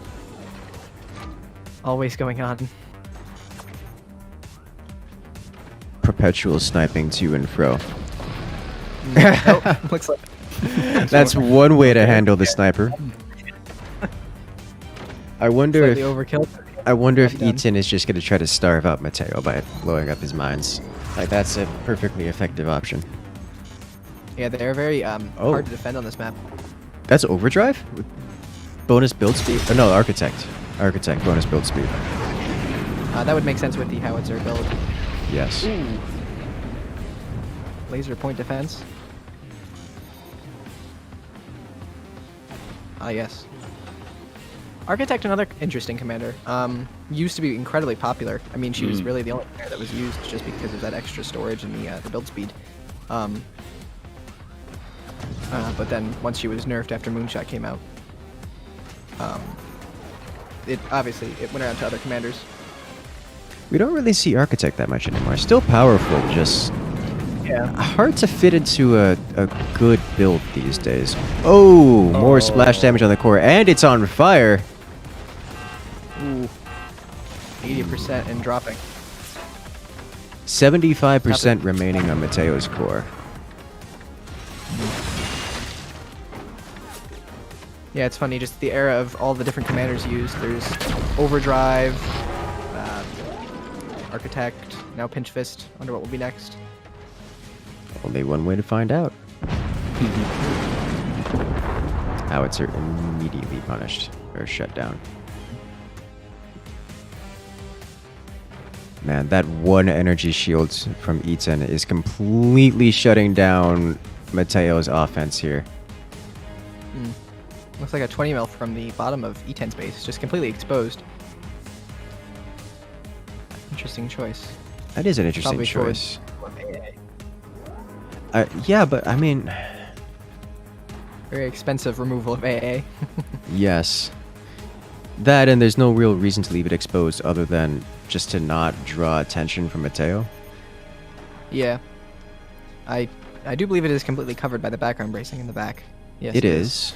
So Mateo has no reason to really believe that there's a 20 there, but now he's got to double do that immediately, or at least energy shield it, where it's Yeah. going to explode. It's exposed to a sniper. Uh-oh. Oh, he has another. Okay. Okay. Well, That Yeah. sniper there, he would not have been able to defend. and now Mateo is just Final- trying to blow it up. E10 still trying to disconnect him from his guards. If He that only fired a little. Yeah, I was gonna say, if that laser was slightly lower by a few pixels, that would have been no more mines for Eaton. Not that Eaton is catastrophe. starving for money. True. Oh, going in between the snipers. Unfortunately for Mateo.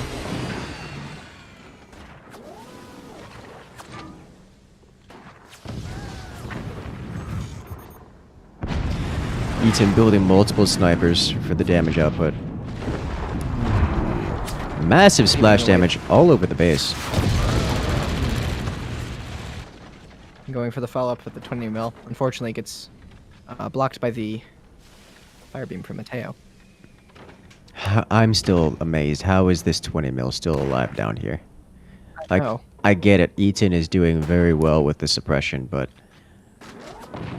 come on. I can hear. Uh-oh. Oh, he lit it on fire. More damage to himself. The plasma laser, on the other hand, it starts some fires. It doesn't solve the problem of Eaton existing. And now Mateo's core is having a real bad time. Nearly exposed. AP sniper would do the job. Actually, an AP sniper would kill his weapons as well. Yes. Oh. Oh, he shot his own. He shot. He sniped his own howitzer. Oh my lord. Nothing, and then he can finish it off.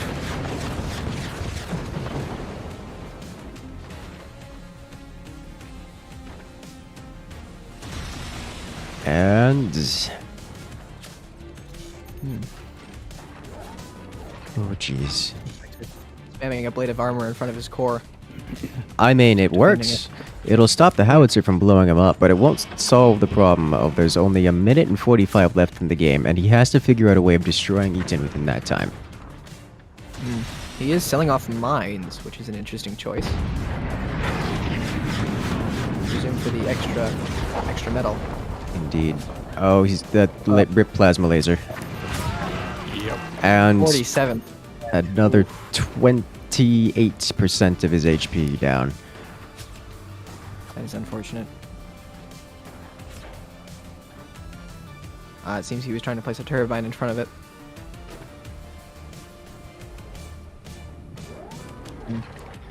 Yeah, I don't see much of what Mateo can do to pull this back.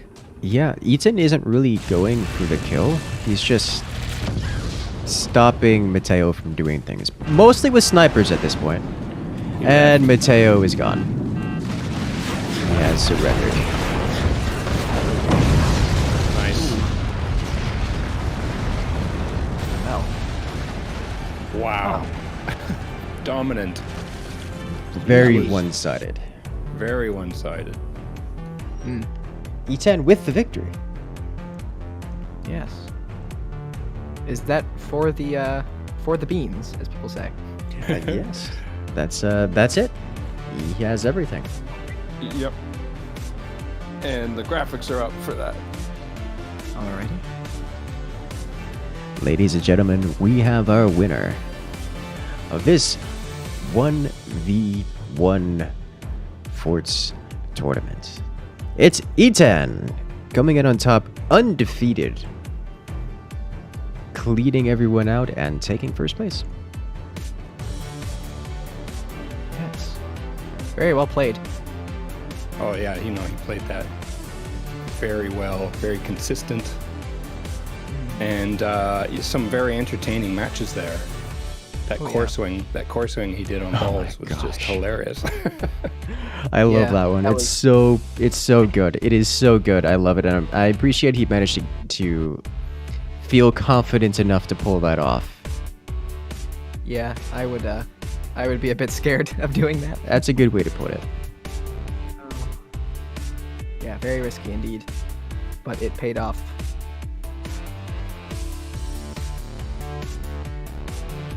Awesome. Well, look, at this point, I'd just like to thank you guys for your time doing the commentary. I think you did a great job as usual. It's nice to have you with us, Bob. That was awesome. And also like to thank Rome for all the cat herding in the background, and our other mods helping out as well. And yeah, congrats again to XVIII for a very decisive, almost expected victory. But yeah, it was neat to see. Hey, I'm okay with that. Yeah. Well, look, it was deserved. I mean, clearly he's really good at it. So yeah, that was awesome. Indeed. Yes, well, thank you for having us. Thank Yeah, you. no worries. Thank you. No worries. And so, look, we're gonna probably keep up this this habit of monthly tournaments. So we'll be having some meetings and deciding what we're going to do next. And yeah, we'll have another one soon. And hope to see everybody there. And yeah, it's been nice having some more tournaments, more frequent tournaments. Yeah, it's been very exciting. Oh yeah, and I think the players love it as well. It really makes for some, like, the community, the players, they love it. I know the viewers absolutely love it. I don't think I've seen any matches more well received than these tournament matches. So I want to say big thank you to everyone who is here. Big thank you to all the players who participated. It has been great, and I look forward to seeing you guys in the next tournament. Yeah, same goes for me. Cool. Well, I guess we'll wrap it up, guys. So thanks for that, and we'll be talking to you soon. All Yes, right. indeed. Let's do this.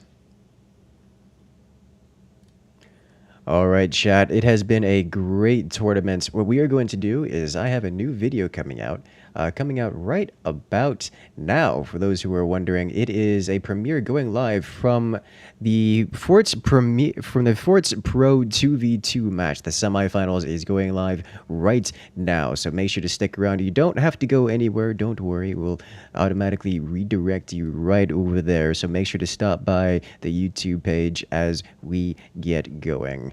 And I will see you guys there.